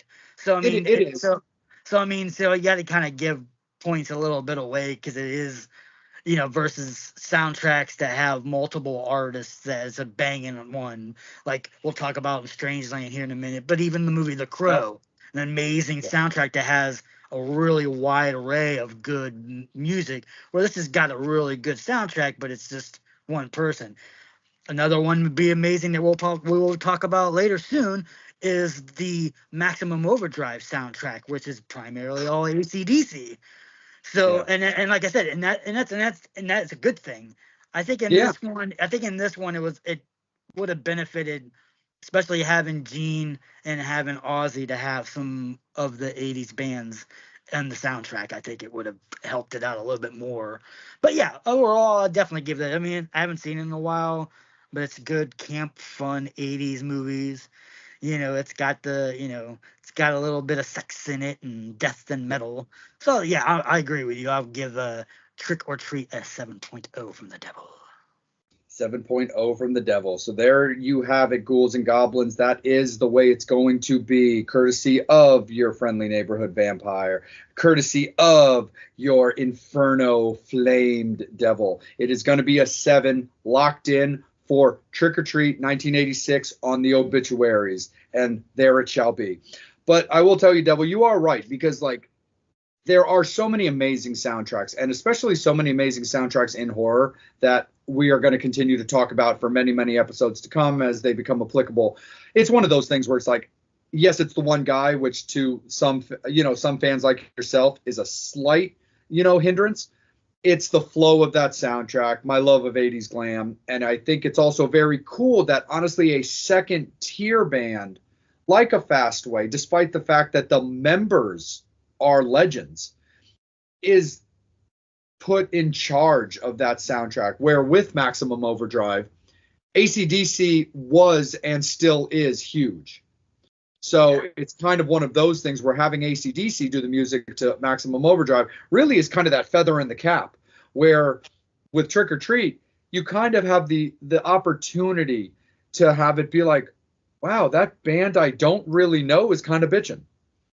Yeah, I mean, I think a little bit probably had to do with, money and not having the budget to probably get some of those songs. I mean, with Gene in the movie and Ozzy in the movie, I'm pretty sure maybe they could have worked out something, but maybe their labels wouldn't allow them to put anything in it that costs X amount of dollars, and they were like, yeah, this is a low budget movie. I'm not blowing the whole budget on a Kiss song. Exactly. It's one of those things, and I would not be surprised. While I do feel that Ozzy is probably more low maintenance, but again, that's Ozzy. We haven't taken Sharon into consideration. But there is also, when it comes with Gene, Gene's transparent. You can't knock the guy. He is who he is, and he bends for nobody.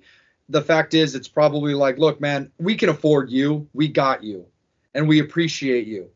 But we do not have the money for another, $500,000 to be able to use, I don't know, Lick It Up. Yeah. So definitely the way. But anyway, yes, 7.0, a 7 out of 10 for the kill count on the obituaries. That is the way we are putting Trick or Treat, but we are going to steer it right into the Devil's Choice. We are going to bring it into D. Snyder's Strangeland. Very, very cool movie. Very interesting cast. You've got Amy Smart in her early film career. You've got a live performance by one of the great industrial bands out of New York in Bile. But let's kick it right to you, my friend. Crazy White Devil, take it away. This is your pick. You go. Yeah, as we were discussing like earlier, yeah, this is basically, this showdown is about as close and personal as a showdown as you can get, where Vampire himself is primarily an 80s kid, 80s metal kid, and I'm more into the 90s industrial metal type. And that's what this movie is basically. It's a homage to craziness, but it's also like, it's like you were saying, it's an innovative movie. Like Trick or Treat was that first kind of movie that kind of dealt with the demonology of records and stuff like that. This movie was in the very, very early mist of the internet. Mm-hmm. And going on chat lines, and who you know is not who you think you know in the chat that you're talking to. And that's what this is, a precautionary tale of, these girls and these boys and whoever are going on these chat lines and meeting up with people and going to the house. And it's not that 17-year-old, 18-year-old boy or girl on the other line. It's D. Snyder in probably the coolest and greatest makeup in almost all movies in general. His look is like the coolest look in the whole entire world. Just from head to toe on one side, all tattooed tribal, and then just piercings all over, man. Like industrial piercings. And yeah, this movie is very, very into that realm where it's more This is more about the darkness of people who are into the industrial, into the tattooing and the body modifications and the craziness of like the goth and industrial scene. Yeah, 100% for sure. Because I mean, it's it's also loosely based off a Twisted Sister song off Stay Hungry, and that's but it literally also is the brainchild of Dee Snider. And a little non-music backstory to this is also at a time where 80s glam was dead. Yeah. Like grunge and rock alternative had just murdered, the glam scene. And it was a matter of, dog eat dog, kill or be killed type of thing. You had, Bret Michaels was doing some like solo stuff, even though he still had Poison going. You had the Native Tongue album with Richie Kotzen instead of CeCe DeVille, which was definitely a little bit more modern rockish as opposed to that party glam style. You had Dee Snider not even doing Twisted Sister because that band had since, feuded, broken up, got a little ugly, and had wrapped that. So he was coming off doing not only solo stuff, but doing a band that I still love to this day in Widowmaker that I think is just ridiculously underrated. I just love those two records to death. But Dee has always still been very active and started, putting his hands into a couple of things. I mean, Letters from Death Row, like keeping it in similarities, even with M3, Bret Michaels had started doing some movie acting type stuff. But now you've got Dee, while he's not directing it, he wrote the movie, starred in the movie, produced the movie, had his thumbprint on pretty much all the music choices and stuff like that. But again, yes, it's an amazing character. It's named after the demon that actually possessed Reagan from The Exorcist, which I always thought was a very cool reference there. But it's incredibly unique. I mean, yeah, while you're more of an industrial metal type guy and I'm more of a glam metal guy, we meet in the middle when it comes to that goth thing because my style has always been that goth glam thing. And you've always been into that, goth electronic industrial. So we definitely meet in the middle there. But his character has really never been duplicated as far as that particular villain. It's kind of catfishing before catfishing even had a name. It's the early, I got to give Dee a lot of credit for striking while the iron was hot, but early, kind of seeing into the future to a certain degree, where the internet that we all kind of rely on now, even for the sake of this show, was very new. They're basically having kind of AOL type chats. MySpace wasn't even a thing. It's just that very, very early, like, let's tap into this, stalking, torture, body modifications, where he's basically to a certain degree kind of playing a serial killer, but not really, because it's more of that combination I've always found where the Captain Howdy character reminded me a lot of Rob Zombie's Otis Driftwood, where yes, the Devil Rejects characters would still murder you and stuff like that. They were all about doing things to you until they were over you. But yeah, so Dee's character of Captain Howdy would tie them up so their mouths shut, put piercings into them, mess with their genitalias and all that kind of stuff. Definitely something that they've gotten more into it, yes, as now it's kind of gone there. And of course, Asian horror is not foreign to that. But for a movie that's 25 years old, that was not a thing back then. Yeah, I mean, and when you were talking about like, things nowadays, it kind of reminded me of like what Jigsaw sort of was, where I mean, Jigsaw was kind of, making you pay for things and trying to wake you up. He was kind of doing somewhat the same thing, where he was finding these kids who were dumb enough to go and meet somebody online and kind of giving them a spiritual awakening that he talks about throughout the movie, with where you have to do a rite of passage, and your rite of passage is something that's going to leave a scar and bleed a lot. Yeah, absolutely. So getting a little bit into like the storyline of this is it takes place basically around a girl named Genevieve, who basically gets catfished with her friend, kidnapped, but was found by her father, who is a police detective. They find Captain Howdy, they arrest him, and sentence him and rehabilitate him. And 4 years later, he's basically released back out into the public, much to the chagrin and a lot of protesting. And little fun fact for anybody who catches it in the movie, when the protesters were out with their signs, there was a sign that does say, "We're not going to take it," which I thought was very, very cheeky on Dee's part. But anyway, the character Carlton is released back into general populace as the doctors and everybody are claiming a full-on recovery of him to be allowed to be back out in the general populace, which turns out to not be a thing and turns out to, again, be another nightmare for Genevieve.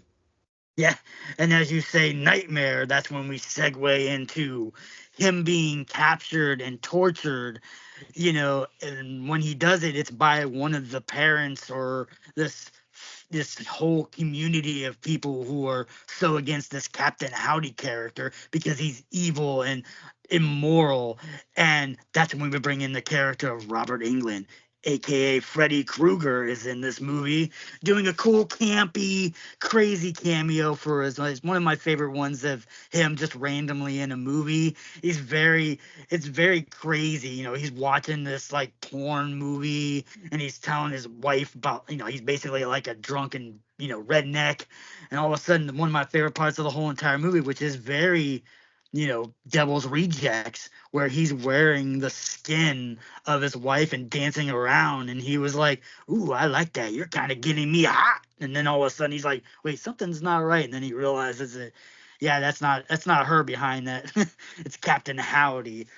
But it kind of makes like I said, these guys go and but before that happens, these guys go and they capture, Captain Howdy, or before, when he's all rehabilitated, and they go and they capture him, try to kill him by hanging him on a tree, and basically almost kills him.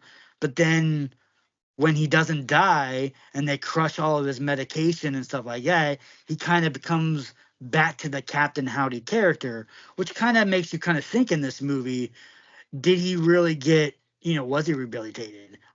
Was he, good? Would he have been a good character if these people didn't do all this stuff to him and make him go back to being a Captain Howdy? What do you think? Do you think that he was just playing possum, or do you really think that he was clean and he fixed himself up before Robert Englund and his buddies got to him? Well, that's the thing about it is, yeah, it's kind of that curiosity question of like, is mob rule really right? Do you take it into your own hands? Do I think that he could have been rehabilitated? Yeah, I do think it's a possibility. Even as a sadistic character as he was, I definitely do think it's possible. However, the other thing, though, to keep in mind is typical rehabilitation does have a lot to do with medication, usually. Very commonly. But the one thing that's always a curiosity for me is if a person is rehabilitated and medication is helpful to them and is keeping them on the straight and narrow, cool. What happens if they miss a day, though? Like, what happens if they're packing for a vacation and they forget to pack their meds and a day goes by and they're like, shit, I left this behind, but they can get more, but let's just say they leave on a Saturday and, the pharmacy's closed on Sundays. So the best they can do is get their medication by Monday.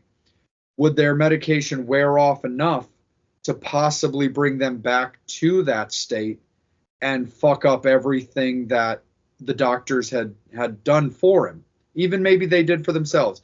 It's a really interesting thing. I do love the idea of a possum, because especially a character that was as nuts as that character was pre-rehabilitation, that's a very interesting way to look at it. Was he really? Because he's not a dumb guy. He's a smart guy, not only character-wise, but in reality. We talked about it during Trick or Treat. Dee Snider is not a stupid guy. He's incredibly intelligent, very intellectual. Like, he's a smart guy.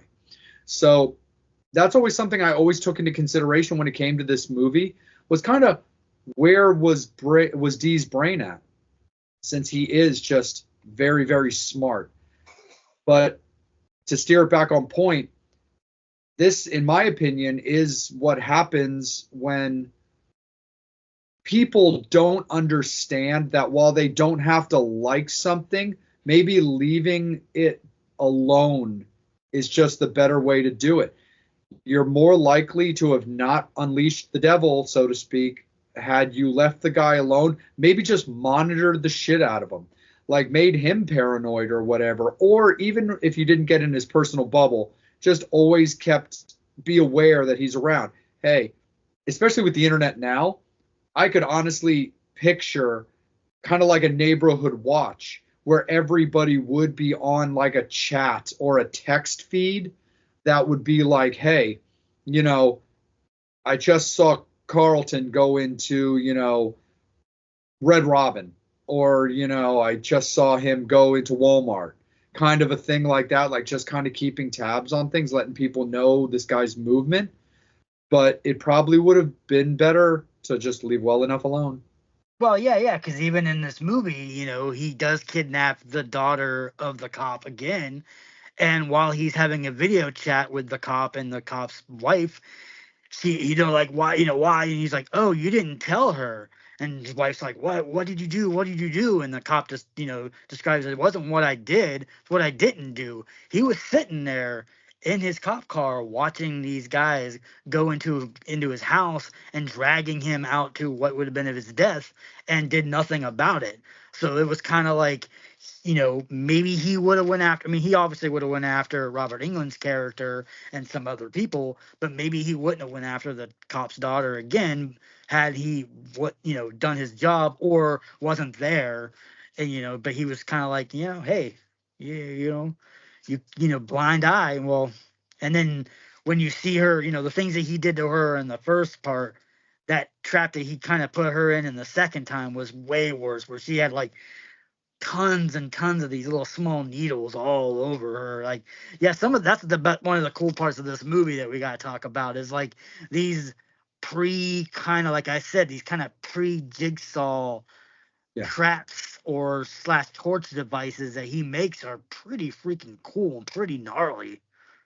Yeah, because they definitely really are that nod back to like medieval times and stuff, where you had the cage that Genevieve was in was very kind of like, Iron Maiden-ish, where not quite to that degree, because if anybody who's unfamiliar with the Iron Maiden, it's basically more along the lines of a sarcophagus, where basically a coffin that you're put into, that on the inside of the lid is nails and spikes that once it's shut, it impales you and drains out all your blood.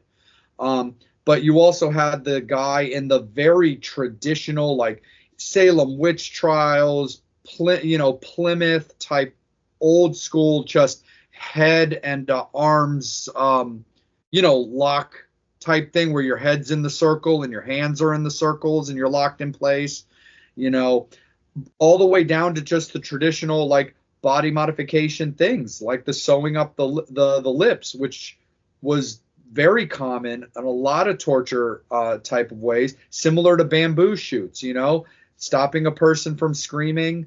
There was even a nod to that back in the movie Hocus Pocus, with Billy Butcherson. So very, very like unique, kind of pre-Saw, but not quite, but not tech savvy, because, again, this is late 90s, but it was more also about accessibility. The thing about the Jigsaw is these were tech savvy torture devices that once the torture device is going, you don't want to be anywhere near it. So it's less hands-on, where these devices, you can do things to the person in the devices, in the restraints or in the traps, while they're without losing a limb yourself. Yeah. It's pretty crazy. And like you said, like we were talking about, the whole, industrial goth scene. I love those scenes where they go into this old kind of like a church, or an abandoned church that turned into a club. And, like we said earlier, Bile's playing in the background. This is Bile in their heyday when they used to use a lot of their their faces were like prosthetics and stuff like that that glowed in the dark, and you see him ripping his head. The only part of that movie that makes me laugh is they keep playing the same part of Biles' song over and over again throughout it. And then I also heard rumors that eventually now it is, but they were super pissed about it because they didn't get any credits for being in that movie, and had a fight. I guess had a fight for a while about getting credits for being actually in the movie. Interesting, because I mean, again, I always, we both do it. We'll do our casual, just secondary research and stuff. Some stuff that we know just from being fans. Like, I knew that was Bile, but at the same time, other things you just look up for the hell of it.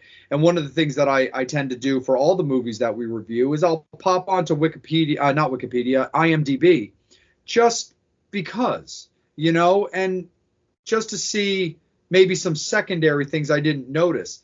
They are currently listed as credited on IMDb as, this person, this person, this person, Bile Band, or whatever it was called.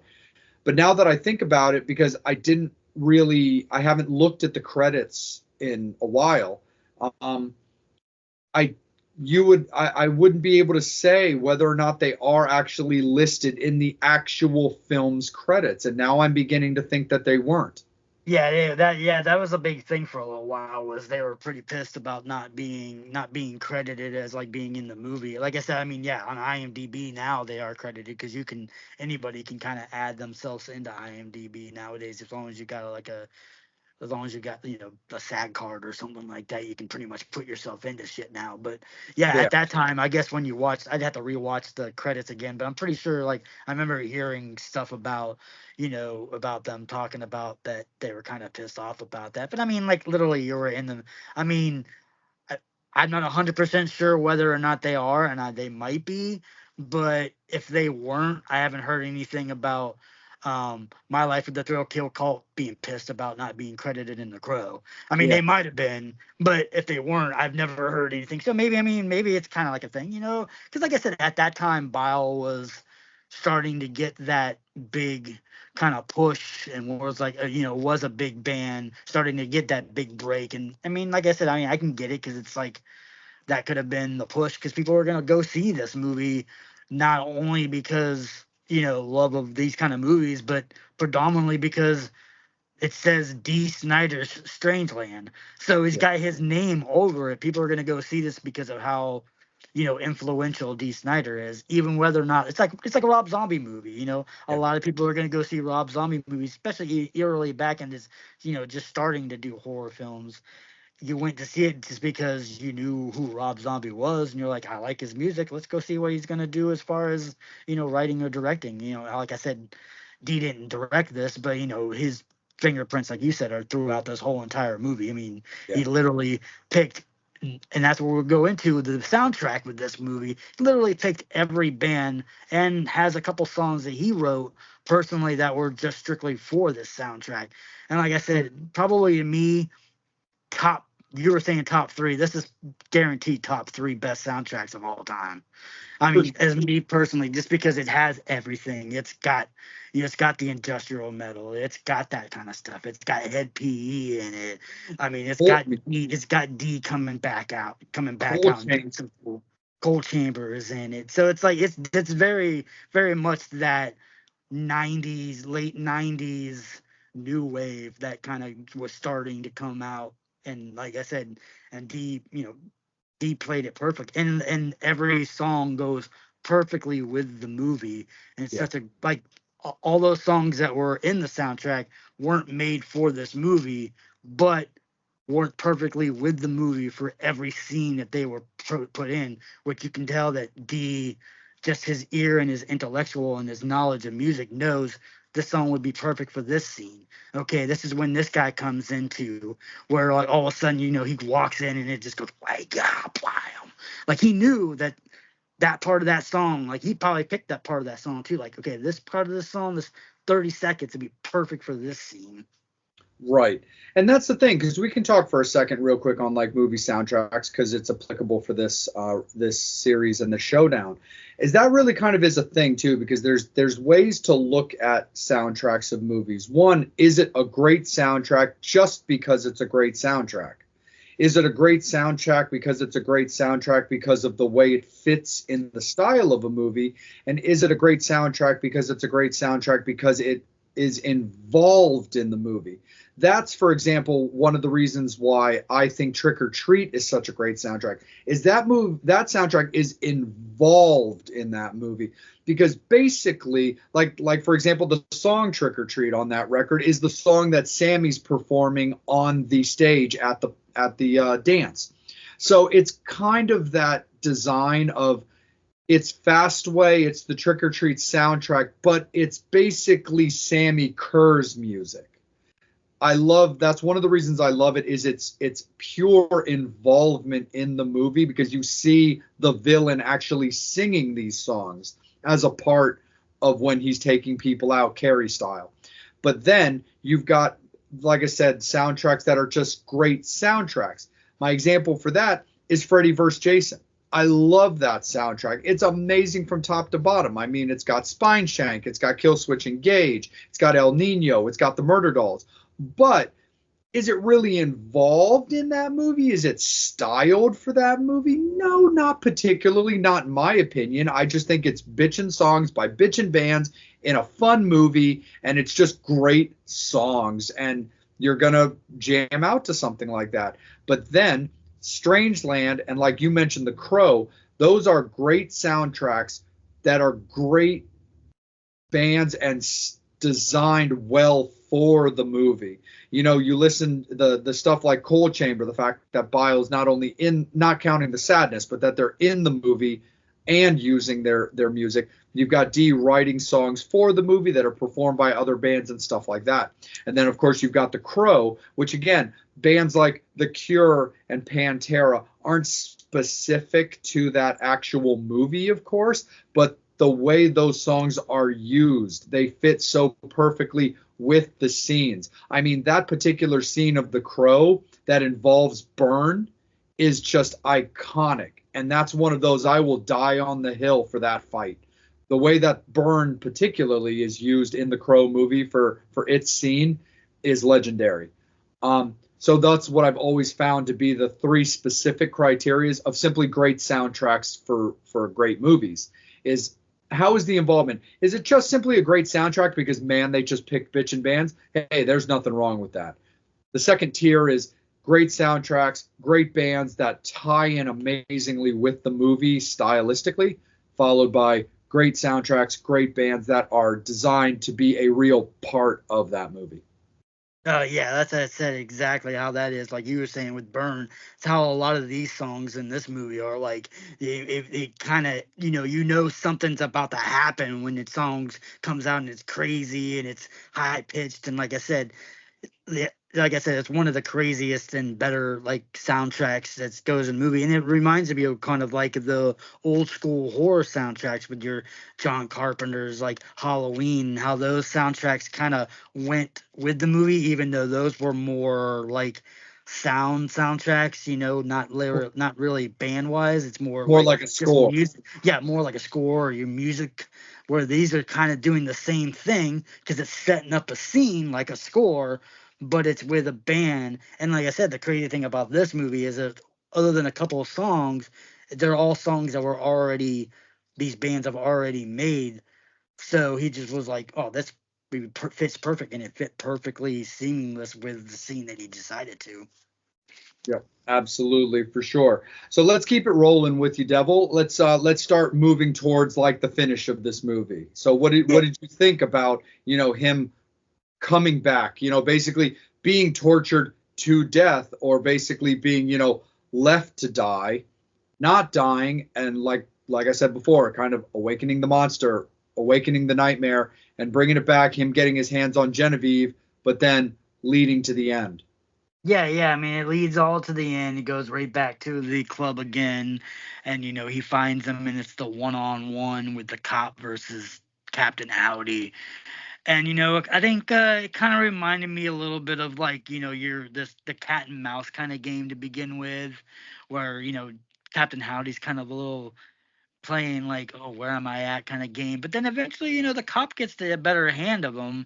I think mainly because Captain Howdy's kind of being too egotistic, where he thinks that he has the upper hand all the time, and eventually the cop gets the better half of him, puts him on some meat hooks, swings him around a little while, and burns down the place. But then Yep. it goes into the part where you only see a little bit of flesh on the meat hook, no Captain Howdy. And there's been rumors, and we can talk about it too. What is your opinion about a remake or a sequel? Not a remake, a sequel to this. I mean, I know D has talked a few times about possibly doing a remake. I'm pretty sure he's 100% cool with doing I mean, not a remake, but a sequel. Yeah. But we haven't had that yet. So, do we get a sequel? Do you want a sequel?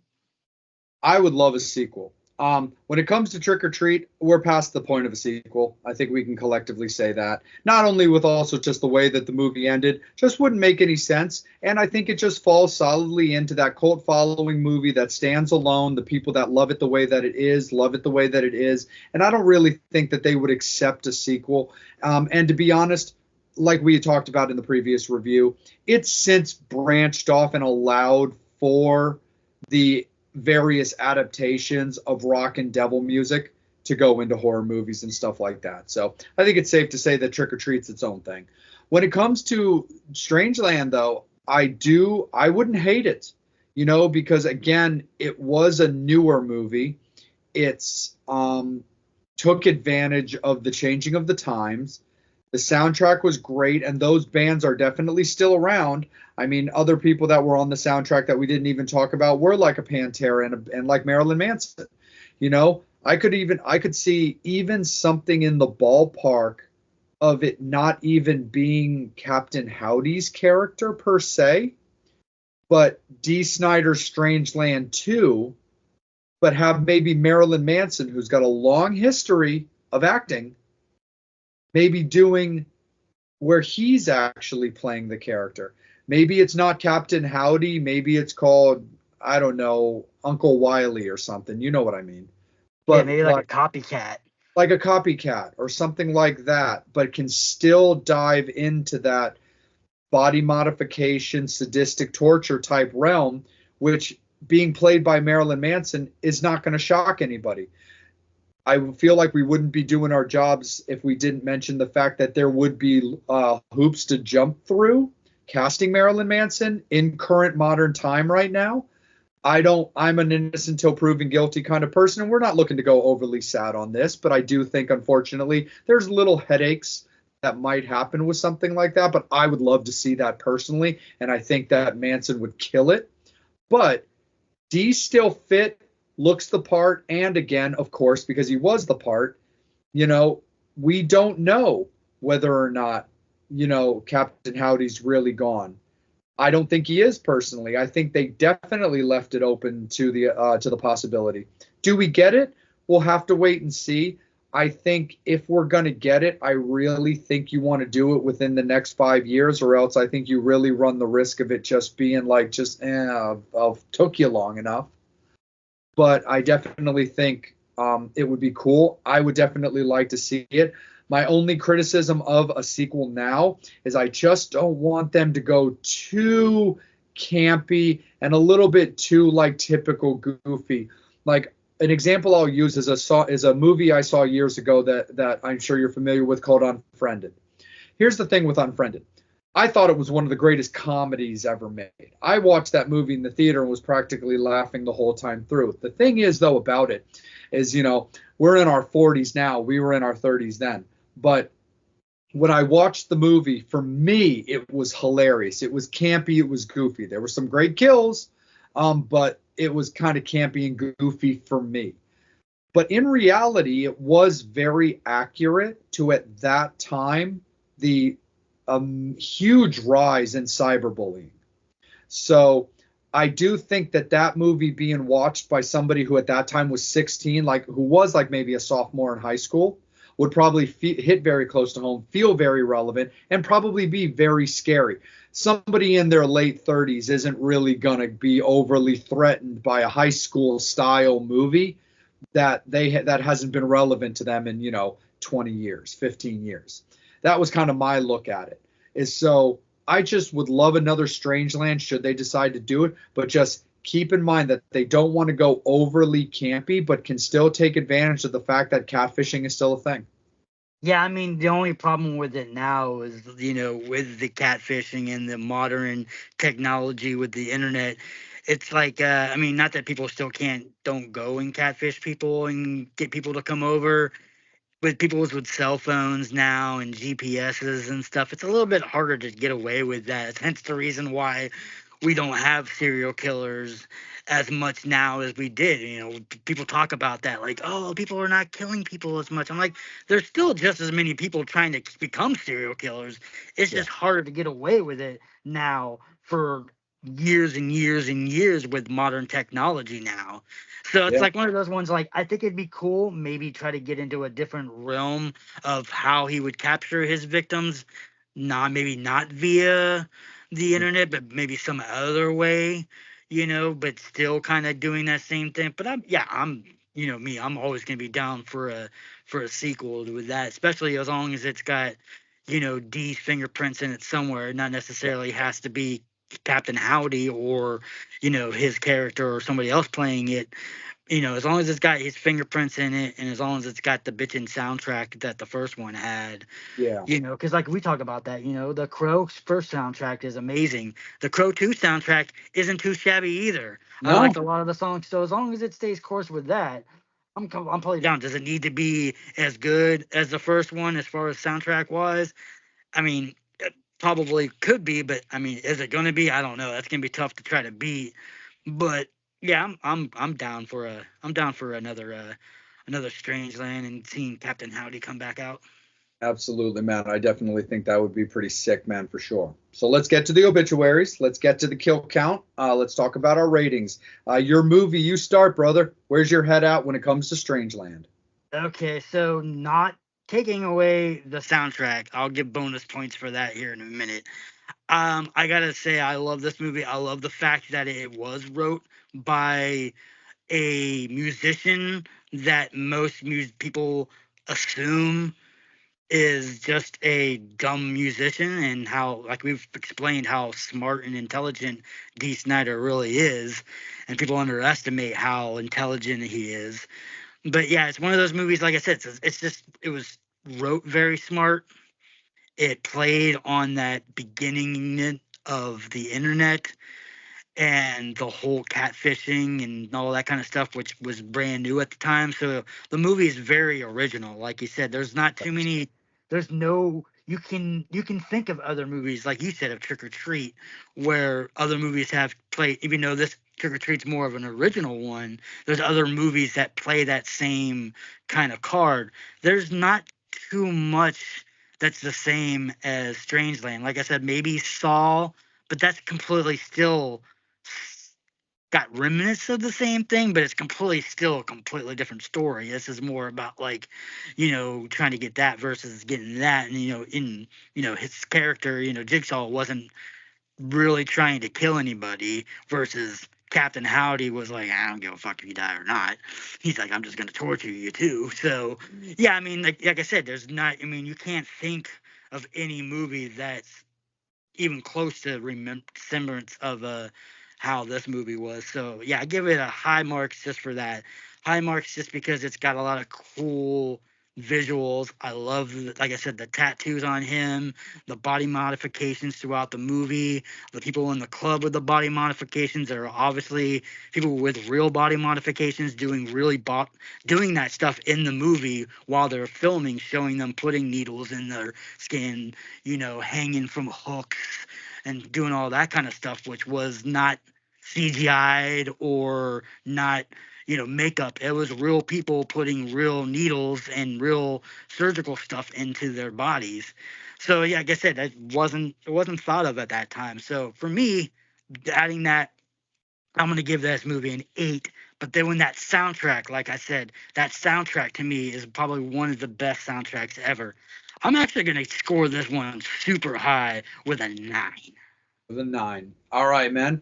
No, I can definitely get with you on that one. Yes, while Trick or Treat is the OG, and I believe it to be the OG, it still opened the door for the parodies, the follow-ups, and the nods, respectfully, because again, imitation's the most sincerest form of flattery. Where Trick or Treat being the OG, there are the follow-ups of that design, because even Trick or Treat gets its inspiration from like Ozzy and Judas Priest in real life, being accused of sorcery and stuff like that. So, but it is still the OG of in film being recognized as a movie by the general horror populace. But yes, when it comes to Strangeland, it is definitely an original idea. That's still an original idea.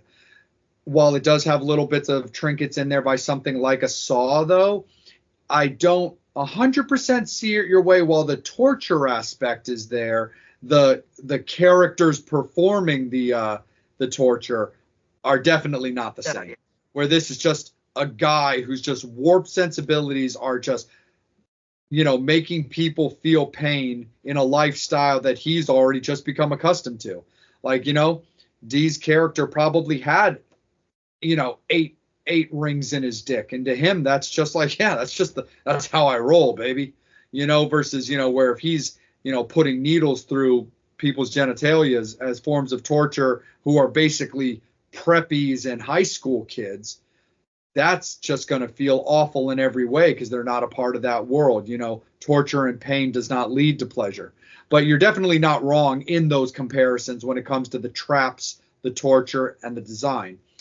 But you still really don't have that body modification, sadistic character still to this day. Like I said before, you've got Japanese Asian horror. It's probably going to be the closest because they're very unapologetic, and they're pretty, they're pretty desensitized. I mean, they go out there with that kind of stuff. So that would probably be my closest comparison. But as far as the States, being far as American-made movies, there really hasn't been anything like that before or after. So, and the soundtrack's amazing. It's great, and like I said, while it's not infused into the movie like Trick or Treats was, it's so perfectly, highlights and supports the movie for sure. So while I can't go quite as far as to give it a 9, I do give it 100% a solid 8. No matter what, it's a really great movie, a great idea, stands on its own 2 feet, and to a certain degree is time tested. And if they decide to modernize it, like I said, I just want them to keep the style the same, understand that now there's cell phones and now there's certain things that they have to keep in mind and not to get campy or stupid about it. But I definitely think that there would be that possibility for a fun follow-up as long as Dee's thumbprint is on it, just like you said. But for me, it's a solid 8, 100%, which would make it collectively between the two of us, should you agree, an 8.5. Are we good there? Yeah, I think 8.5 is a good combo. 8.5 is the way it's going to be. Stamped on the obituary. That is how it shall be. Signed, sealed, and delivered and etched in stone. We are going to do a 7 for Trick or Treat. We are going to do an 8.5 for Strangeland. Fatality. That is going to be another victory for Devil. He's on a nice little streak at Vampire's expense. So a victory for the Devil in this showdown for M3. We've got Strangeland taking out Trick or Treat. We love you guys. We got more coming out for you. We got skits, we got talk, we got more showdowns and more reviews and more discussions. We'll be back shortly. Take care. Stay spooky. Get in the inferno. Slide into the coffin. Horns up. Bangs out. This is Vampire and Devil signing off. Hey, it's the Devil here again with another self-indulgence movie review. This time the Devil went to the movie theater. I just got done watching the 2024 Late Night with Myself, or Late Night with the Devil, whichever way you want to say it. Anyway, it was a cool movie. It had lots of fun, lots of comedy, camp stuff, lots of good horror in it. Had some cool, gruesome scenes. It talked about satanic orgies. Unfortunately, didn't show you any, but anyway, it was a really cool movie. Throwback to the old school horror movies. Kind of reminded me a little bit of like Exorcist, Blair Witchy, kind of with a little bit of scanners in it. Yeah, it was a good movie. I think you could check it out and enjoy a late night with the devil. They're only noodles, Michael. But let's give the fans something else to sink their teeth into. The Vampire and Devil Podcast. Check it out on YouTube. Part the Coffin Door. Come up from the Inferno. We have so much to show you.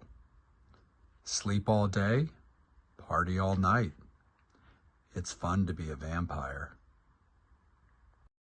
We honor 3 more in the month of April. This time we honor Tom Towles from House of 1,000 Corpses, Wendy O. Williams from The Plasmatics, and R. Lee Ermey from Full Metal Jacket. We also would like to mention that just recently we lost Lou Gossett Jr. We honor those. They may have passed, but they will never be forgotten.